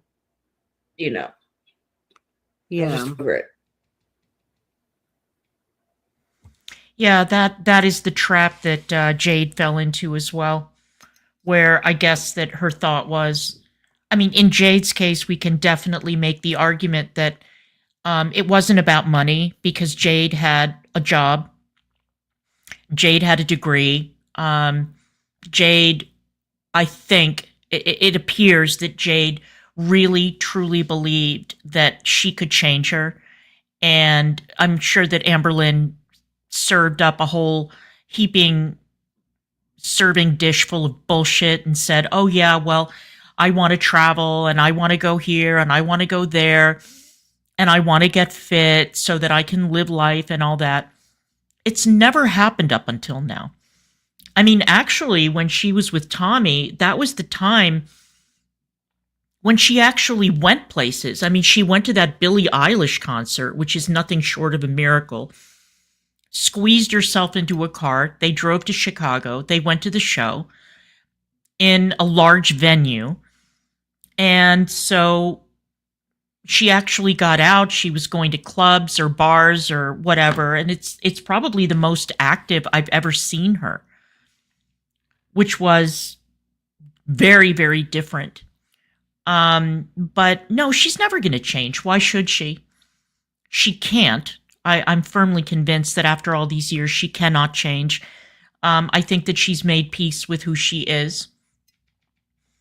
And I don't know, have you guys, by the way, this is totally on a different subject.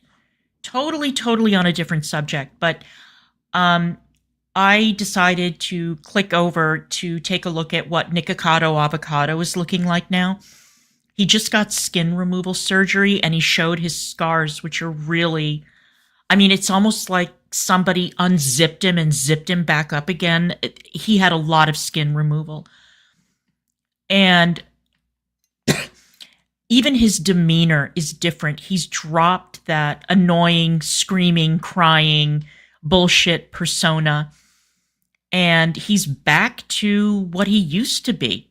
And he did a mukbang, and the food looked absolutely delicious. It was all really healthy. It wasn't a giant portion. He didn't eat all of it. And now I'm wondering when we're going to see the big reveal on Orlin. I wonder how much weight Orlin has lost and what he's going to end up looking like, because the last time I checked, they were still married. So they've been together for like 10 years. But the change has been nothing short of miraculous. And to this day, nobody knows how he lost the weight. 250 pounds. 250 pounds. Can you imagine? So good for him. He looks good. I mean, he is skinny now. And his whole approach has changed. And I did notice, by the way, that his views are considerably lower. Considerably lower. I mean, 400,000 plus views is good, but it's not anything compared to that big reveal video that he did that had 50 million views. And then they were like 1.5, 1.4 million, whatever. But I really salute him, because I would rather make less money with 400,000 views than be incredibly, hugely obese and unhealthy at 1.5 million or more. So he's really, I mean, what he did was absolutely incredible. Nothing short of a miracle. Good for you, Nikocado Avocado. Good work. I don't know. No, but thank you so much, Beck, for doing this. Or, I mean, even mentioning that you would be down for this. Thank you. And if you do respond, thank you so much as well. I know there's a lot of love and support over here on my... Wait, someone literally just said, she said that Beck didn't inspire her enough. Tony Robbins couldn't inspire her enough. That's funny. Oh, really, Strange? I haven't seen him. I think we're about done with this video, channel though. For you, dog. And I'm just glad to see it transfer over to yours. And yeah, wishing you all the best. Thank you so much for doing this. And yeah. Okay. We finished that. Oh, wow. It wasn't as long as I thought it was. Okay, and with that, I'm finished with that video. Oh yeah, I mean, it was obvious. Whoever said, oh, here it is, Strange said it. I mean, we knew that it was all an act. We knew that the fights and the nonsense and the crying and the carrying on and all that bullshit, the whole persona was an act. But it got to a point where it was really scary. His weight gain was terrifying. And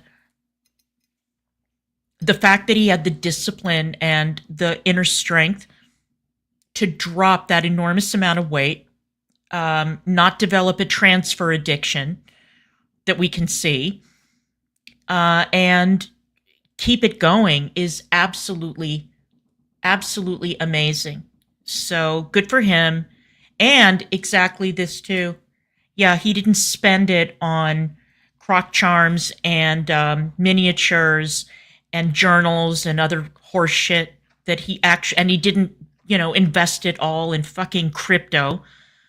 He actually did the damn thing. It's amazing. I was looking at Boogie and Wings, who have both had weight loss surgery and are both still huge. They gained all the weight back. And I look at some of the other weight loss surgery failures on YouTube, and then weight loss surgery failures. And then I look at Nikocado. Again, we don't know how he lost the weight, but amazing. Amazing. One of the greatest trolls ever pulled off on YouTube. I am very impressed. So good for him. Yeah. Yeah, exactly. Exactly. So, all right, guys. Tomorrow I'm going to be covering the topics that I was going to cover today. I've got a great video on where the transgender movement went wrong, what happened. And I found a video. I don't even know how to characterize it except that it is utterly fucking demented. A video about, I think her name is Bonnie Blue, and the other one is Lily Phillips, the two women who did those gangbang videos on OnlyFans. And it is one of the most unhinged motherfucking videos I've ever seen reacting to those two women and what they did on OF. I don't even have the words for it, so I think that we all need to watch that video together. Although, you know what? You know what? Give me a second. Let's watch it now. Let's watch it now. I need to go get some ice. I will be right back. Hang on. Don't leave yet, Cece. I'm not leaving yet. Hang on.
All right, you guys, bear with me. I'm going to dig the video up. When I saw it yesterday, I thought, you must be fucking kidding.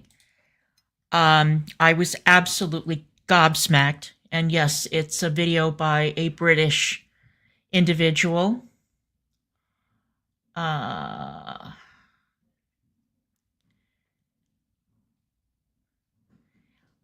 like I said, it's about the gangbang phenomenon on OnlyFans. And actually, I think it's better to get it over with now.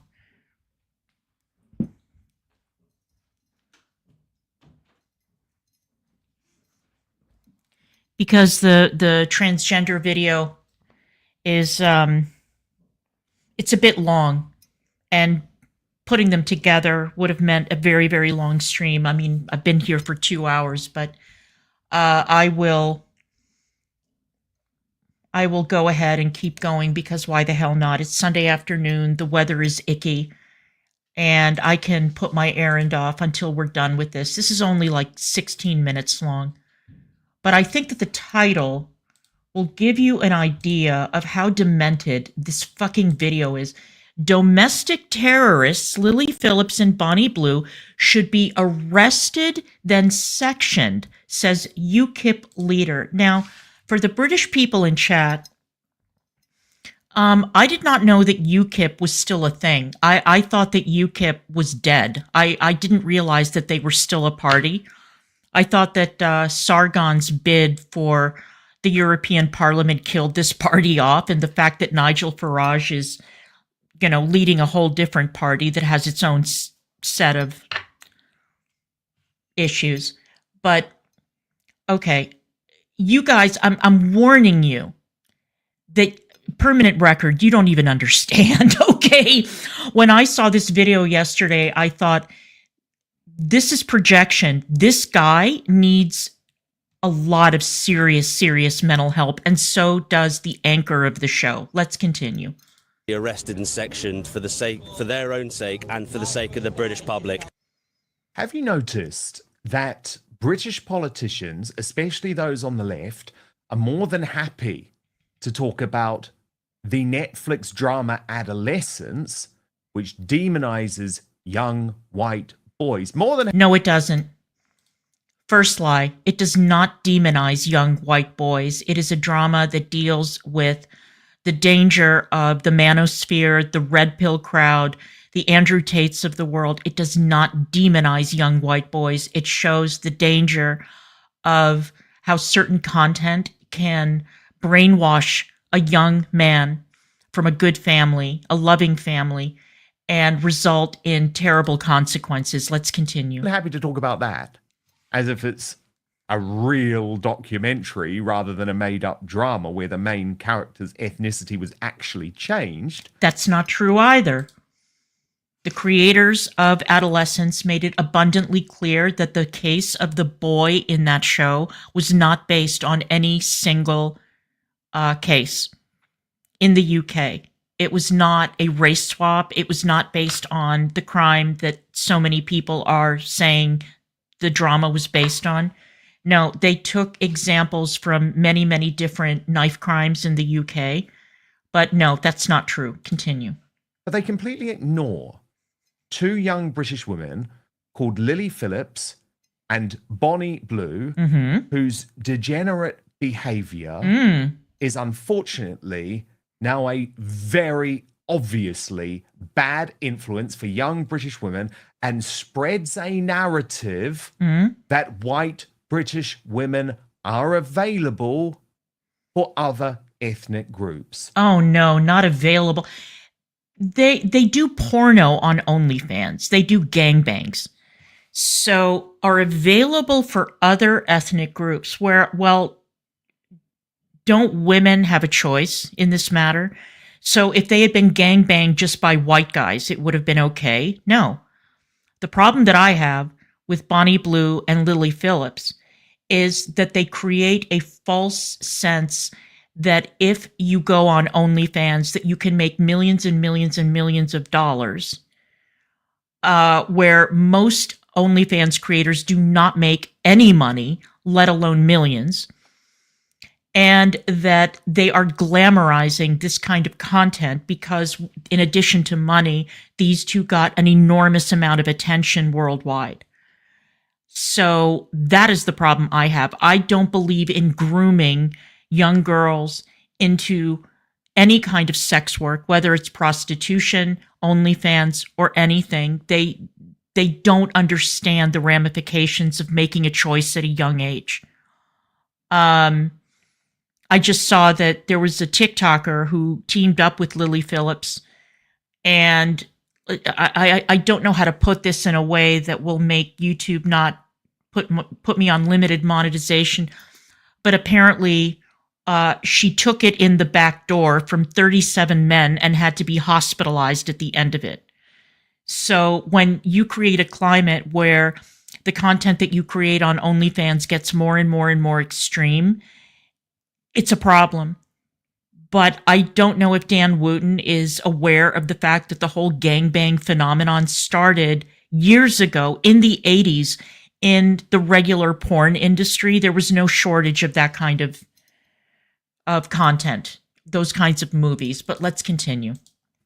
Now, Bonnie Blue and Lily Phillips are young women who are making a heck of a lot of money. Almost disgusting amounts of money. It is true. For what is effectively pornography. That is what it is. And a lot of attention doing it too. Yeah. Nick Tenkoni, the UKIP leader, and I will show you his call in just a moment, believes that these two women should be sectioned and arrested. He is the first British politician to speak publicly against these two women. And perhaps there is good reason to do so. For example, and I will show you the footage, don't worry, it's nothing X-rated, but just so you can see the sorts of lengths that these women are going to for attention. Bonnie Blue this week attended an NBA game in Miami. It was the Miami Heat against the Rockets with a drill rapper called Little Mabu. Okay. And look at the antics, the despicable antics these two got up to. Oh, no.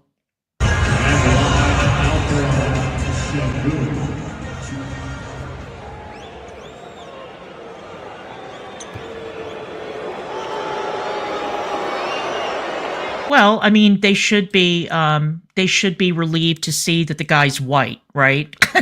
Wasn't this their main point of contention? That these women make themselves available to men of a darker hue, but, you know, maybe not. So let's continue.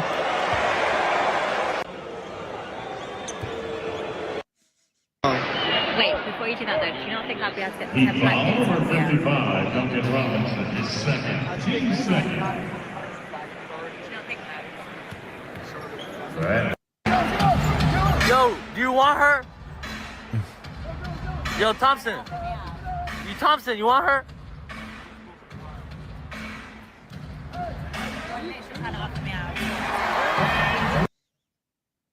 Here's what Nick Tenconi at the weekend called to happen to both Bonnie Blue and Lily Phillips. This is an interview with Rebel News. Okay. Cyril Smith. You spoke about Andrew Tate and influencing young boys. There's also a lot of talk about the female prostitute Bonnie Blue and influencing young girls. What's your thoughts on her? Sure. So Bonnie Blue and Lily Phillips need to be arrested and sectioned for their own sake and for the sake of the British public. That's fucking amazing. You want two women arrested and sectioned for making a choice that, granted, most of us would not make, and most of us judge heavily. I get it. You want them arrested and sectioned for doing something that is not illegal, that they made fully in compos mentis. They are both over the age of consent, and you want them arrested and sectioned. Gee, where else do they do these sorts of things? Muslim countries, right? Pakistan, Afghanistan, the Gulf, unless you're protected, of course. Iran. But yeah, let's continue. So at the exact same time, let's list it, at the exact same time that we're at the height of the grooming gang and the paedophile Pakistani grooming gang mafia and the paedophile Pakistani grooming gang mafia, at the height of that conversation due to Elon Musk and international notoriety, we also have two white girls making sure they go viral, having sex with multiple migrant men. At the same time, we see Easter being shut down in schools for the sake of religious tolerance. At the same time, we see a Netflix documentary based on a man of color, a boy or a man of colour who performed the most heinous, most despicable, indescribable of crimes, portrayed as a white lad. It's an attack on whiteness.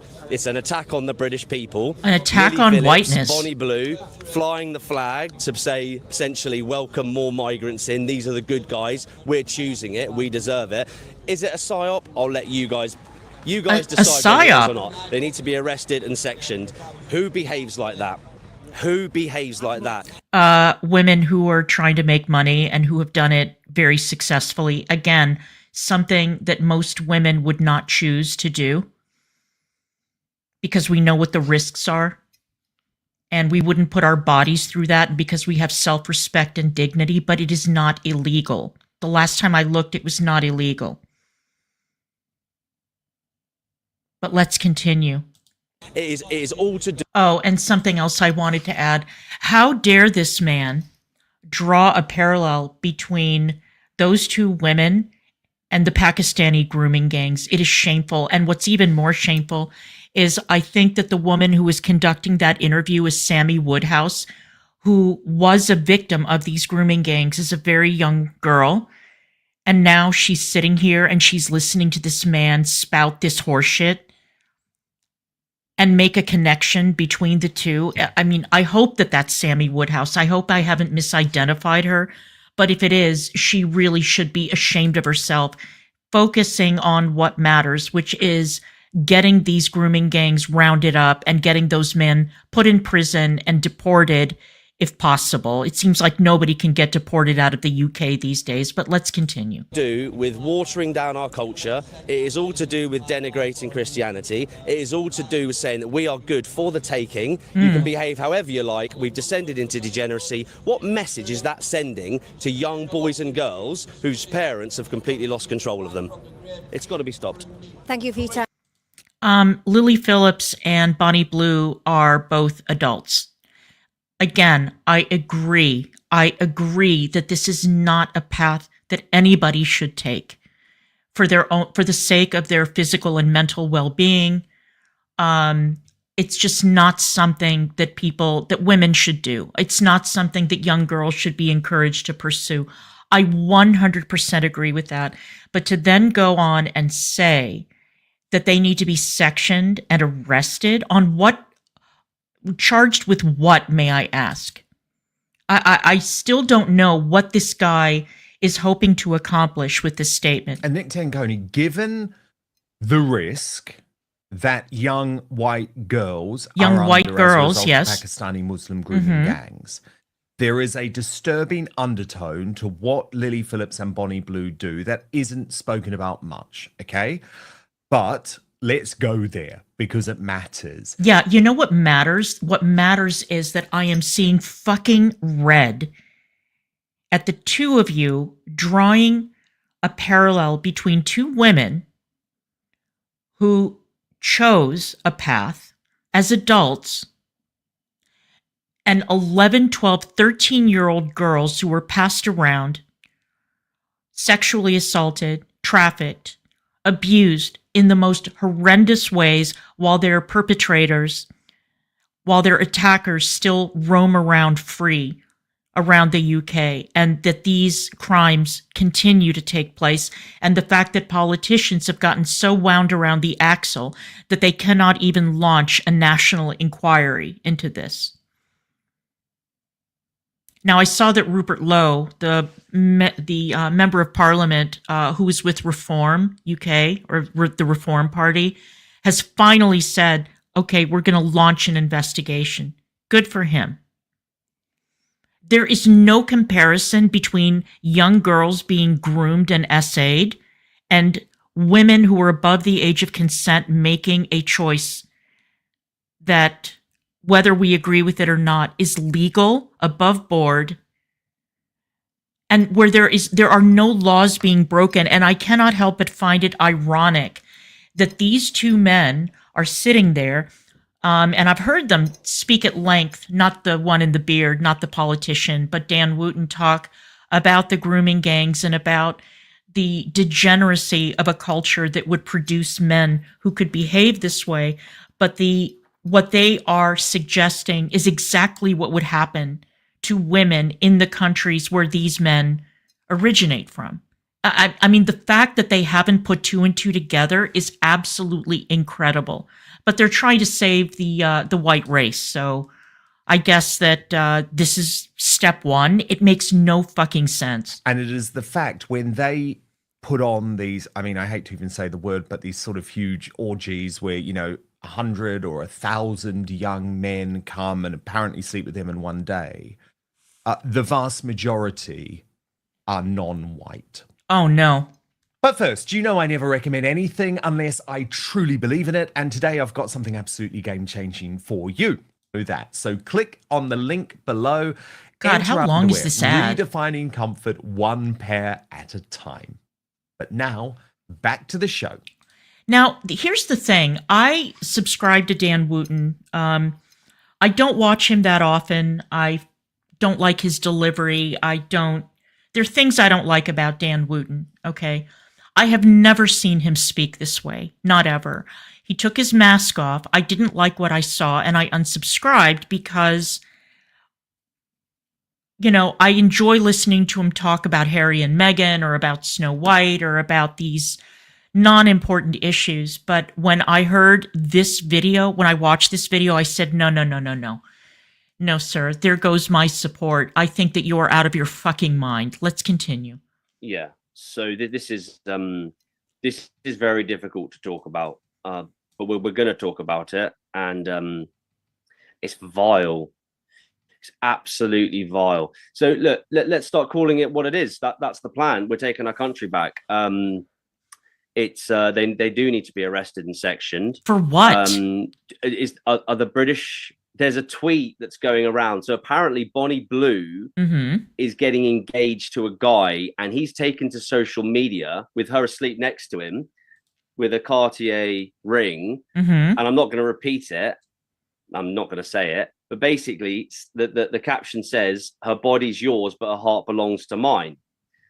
Yeah. Now, where do we start with this? On one side of the coin, with regards to the Philip and that's not illegal Blue situation. On one side of the coin, this is the hippie period. This is the 1960s. I wasn't there. Was it as bad back then? I don't know. But let's just call it what it is. It's liberalism on steroids. These girls are on record as saying their families do their accounts. They do their books for them. We know that Bonnie Blue will happily go to a car showroom. She's had a new car made up recently. And then there's the garage and the guys, they're all clapping and cheering. You know, there's so many people that are in on this. Yeah. Are we to believe that these two girls just went, I know, let's go and give this a go? Or are we to believe that it's government backed? This is domestic terrorism. Domestic terrorism. Domestic terrorism. Has this guy ever heard of the Houston 500? Has this guy ever heard of the golden age of porn back in the 80s? Has this guy ever seen the movies that were made by the legendary porn stars 40 years ago? This guy doesn't know that this is not a new phenomenon. The only thing that's different is the fact that it's taking place on a different platform. It's not like you're getting a VHS copy or a DVD or whatever, or going to, a theater to watch it. It's the fact that you can subscribe to a channel and you can get it in your home. Domestic fucking terrorism. I am fucking dead. I don't even know what to say to that. And it's a psyop? No, they're making money. That's what's going on. Let's just start calling it what it is. It's all part of the continued never-ending effort to denigrate Christianity, to destroy and weaken masculinity, and to go against all the principles of what we're taught in the Bible and by the early church fathers, to abstain, to fast, to pray. When we talk about cultural values in the UK, that phrase is thrown around by non-practicing, non-Christians, secular liberals all the time. But let's... this guy, I don't think that he realizes that almost you could take this entire speech and it's exactly what you would hear coming out of the mouth of those insane imams who preach in London and in Leeds and Birmingham and Rotherham and Rochdale, or in Pakistan, Afghanistan, Iran. He sounds like a fucking mullah. This is exactly what they sound like. And that is the culture that he's trying to protect Britain from. But you sound exactly the same, only you sound a little bit crazier, if you don't mind my saying. And you're not wearing a head wrap, and you don't have a long beard, but you are exactly the same as them. And the way it always begins with men who feel this way, the first thing that you do, you cover women up, you control their sexuality, you lock them in the house, and then you proceed from there. He is no different than the people that he is criticizing, the culture that he deems to be inferior or destroying Britain. It is absolutely amazing. Start saying it as it is. Do we honestly think, going back to those two sides of the coin, do we honestly think that this is just liberalism? Do we honestly think this is just secularism? This is the price you pay. Remember, love is love. Don't interfere. Or are we to think now, actually, this is a concerted effort by the government? It is domestic terrorism, but on what? it's the only category that it comes under is to denigrate Christianity, is to denigrate the nuclear family, is to denigrate and destroy masculinity. That is absolutely clear to me. It is a concerted effort specifically at Holy Mother Church, at Christianity, at masculinity, to weaken us, to emasculate us, to cuck us. This is all part of the same thing. Masculinity and femininity for centuries have complemented each other, equally as special, equally as sacred. What we're witnessing is a direct attack on masculinity via pornography. Maybe you need to have a word with the hundreds of men or the thousands or whatever that contacted these women to be part of this disgusting spectacle on OnlyFans. The last time I checked, it was a bunch of men standing in line. And I hate to break this to you, but denigrating Christianity and masculinity is still not illegal in the United Kingdom. So I'm still not seeing what it is that you would lock these women up for. I mean, it's obvious to me that this guy is projecting. This guy has a lot of issues, and he has this vision. It seems that his ideal vision of the UK would be like Gilead in The Handmaid's Tale, only run by Christians instead of whatever, a military government or something like that, or run by Muslims in the Muslim world. But I'm still waiting to hear what law has been broken. I don't understand what this guy is getting at, and I don't think that he's going to be pressed on this topic. You know, I feel like I should interview this guy because there's no internal logic or consistency to his way of thinking. Prostitution, degeneracy. Now, on one side of the coin, maybe it's just fluke and they're just two capitalists enjoying liberalism, or it's a concerted effort by the government. It's domestic terrorism. And then, Nick, you get this Netflix show Adolescence, right? Which, oh, here we go. It's a very compelling drama if you just want to watch it as a work of fiction. But again, I would say there's a psyop behind this show because it has been raised in Parliament. There have been suggestions that it should be played in every school, that it should be played to every MP. When Slippery Starmer, the failed Prime Minister, got up on his feet, he actually described it as a documentary instead which is of ridiculous. a drama. And of course, we know that the main character in this show, Nick, was based on a young black boy who stabbed a teenage girl to death. No, it wasn't. The show, it was changed to a young white boy. Now, again, no, the creators of the show vehemently deny that. They said that they looked at a number of stabbing crimes, not only of girls, but then there was a crime involving a transgender girl who was killed by two teenagers.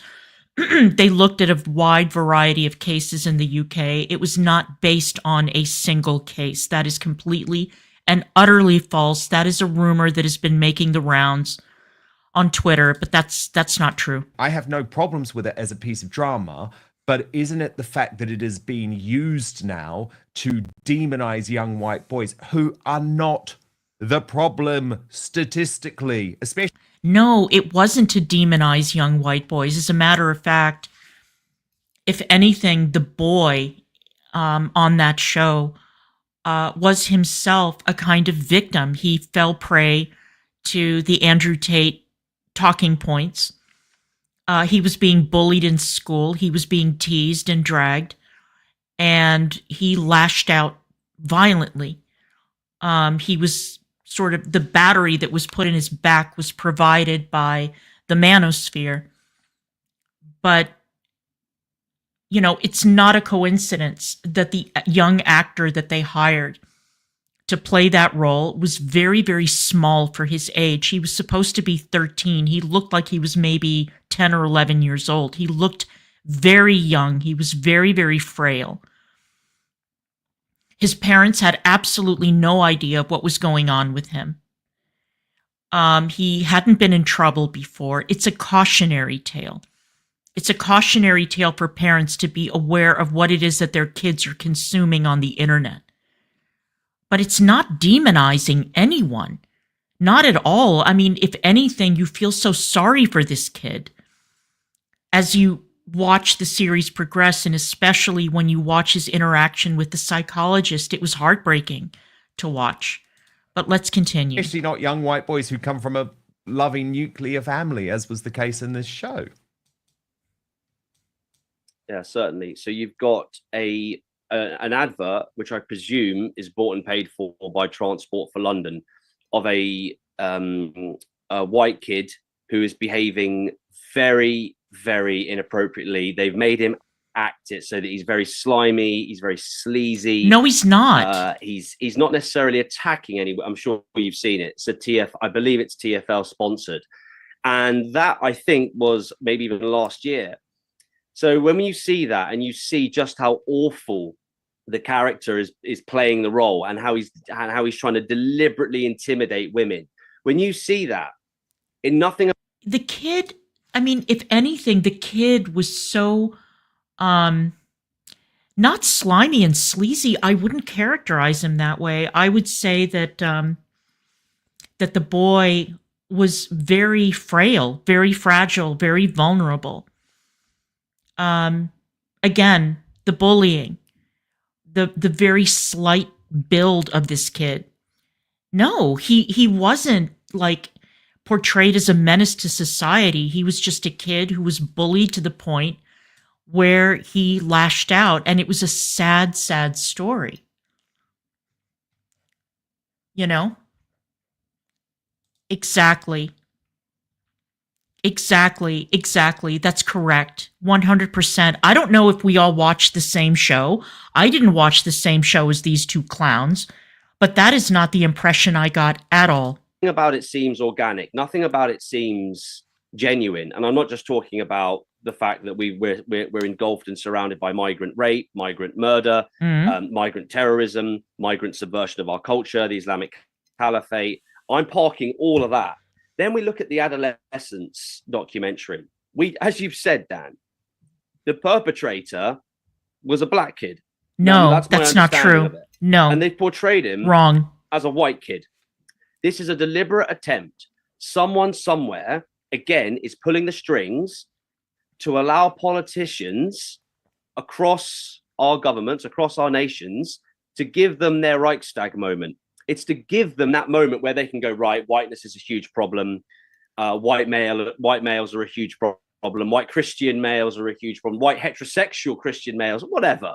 It gives them an opportunity to say, let's denigrate, demoralize, demotivate, and go after this particular section of society. Meanwhile, we jump on any social.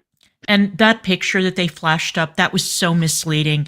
That was the killer that they are assuming the series was based on. That is not true. I don't know how many times I have to repeat this. It was not a series that was based on the case involving that guy. He was a Ugandan guy from of Ugandan origin. But that's not what this series was about. That is just incorrect. I don't know where that rumor started. It was probably retweeted by Elon Musk or something, but it's false. It's completely incorrect. It's fake news. Social media platform, and once again, we'll see a group of migrants or a group of black kids running around hacking each other to death with machetes, or we'll see black girls in American high schools beating half to death white girls. Oh, he did, Rachel. Of course he did.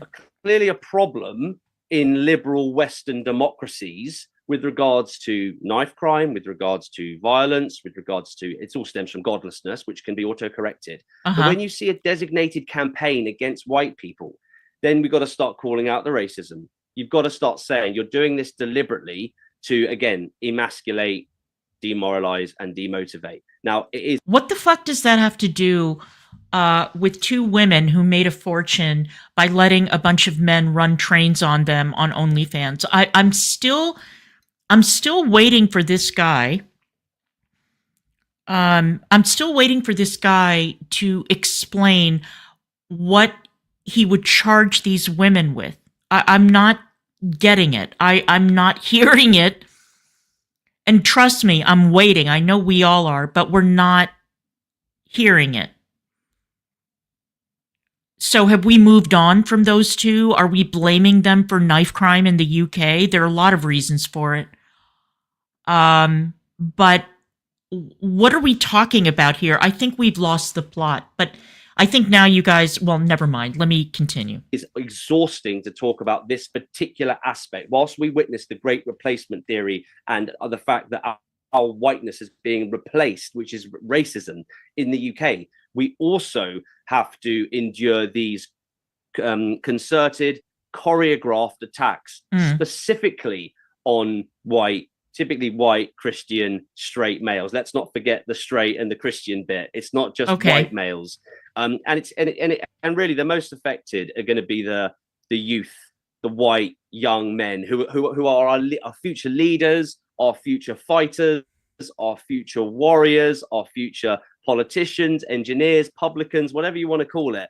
These guys are getting a really hard time of it, and they're being told to shut up for the sake of diversity, just like those despicable Labour MPs did when our native British girls were being caught up in a rape genocide, and they were told to shut up for the sake of diversity. I quake with rage. We've got to take our country back. We've got to get politically active. We've got to take our country back. Listen, I am beyond incandescent and offended that this man, who I can scarcely believe, is this guy a member of parliament? Is that my understanding? Or is he just a member of UKIP? Either way, it doesn't matter. He's on this program sharing his views. That this man would equate the brutalization, trafficking, violent SA, and grooming and all of that of 11, 12, 13-year-old girls with what happened on OnlyFans. The fact that he's making this connection, it offends me to the core, because these girls who were brutalized by these gangs deserve justice. And the fact that this guy is coming on and pretending to be a decent representative, or representing the interest of these girls who are now, many of them are now women. It is so beyond offensive to me. And this is why these girls and these women will probably never get justice, because clowns like this want to stick their oar in, change the subject, because clearly he's hiding something. This guy, there's something wrong with this guy. There's something very, very shady about this man. Because this guy wants to bring up all of his pet causes and pet complaints. And so the attention is being taken away once again from justice for these young girls and these women who were brutalized by these gangs. It is utterly and completely offensive and vile. Let's continue. Indeed we do. Thank you so much for watching Dan Wootton Outspoken. Please click on my face just to the bottom left to subscribe to this brand. Dan Wootton, I am so ashamed of you. I cannot believe that you did not push back on this man. I cannot believe that you didn't ask this guy, well, okay, so you want to lock these women up for what exactly? It's just unbelievable. So I thought I would share that with you, because I was watching this video yesterday and my mouth was hanging open. It was hanging open. I couldn't believe it. Talk about getting so much wrong. Talk about making false equivalencies. Talk about getting, offended by the wrong things. I was just blown away by that video. And tomorrow we're going to do the transgender thing tomorrow. But anyway, I've been here for nearly 2.5 hours. I cannot thank you all enough. Thank you so much for being here. And thank you for your patience more than anything else, because it was a long stream. And I will see you guys the next time. And please don't forget to sub on the way out. That would be very, very cool. I appreciate all of you. And I will see you all the next time. See you later, guys.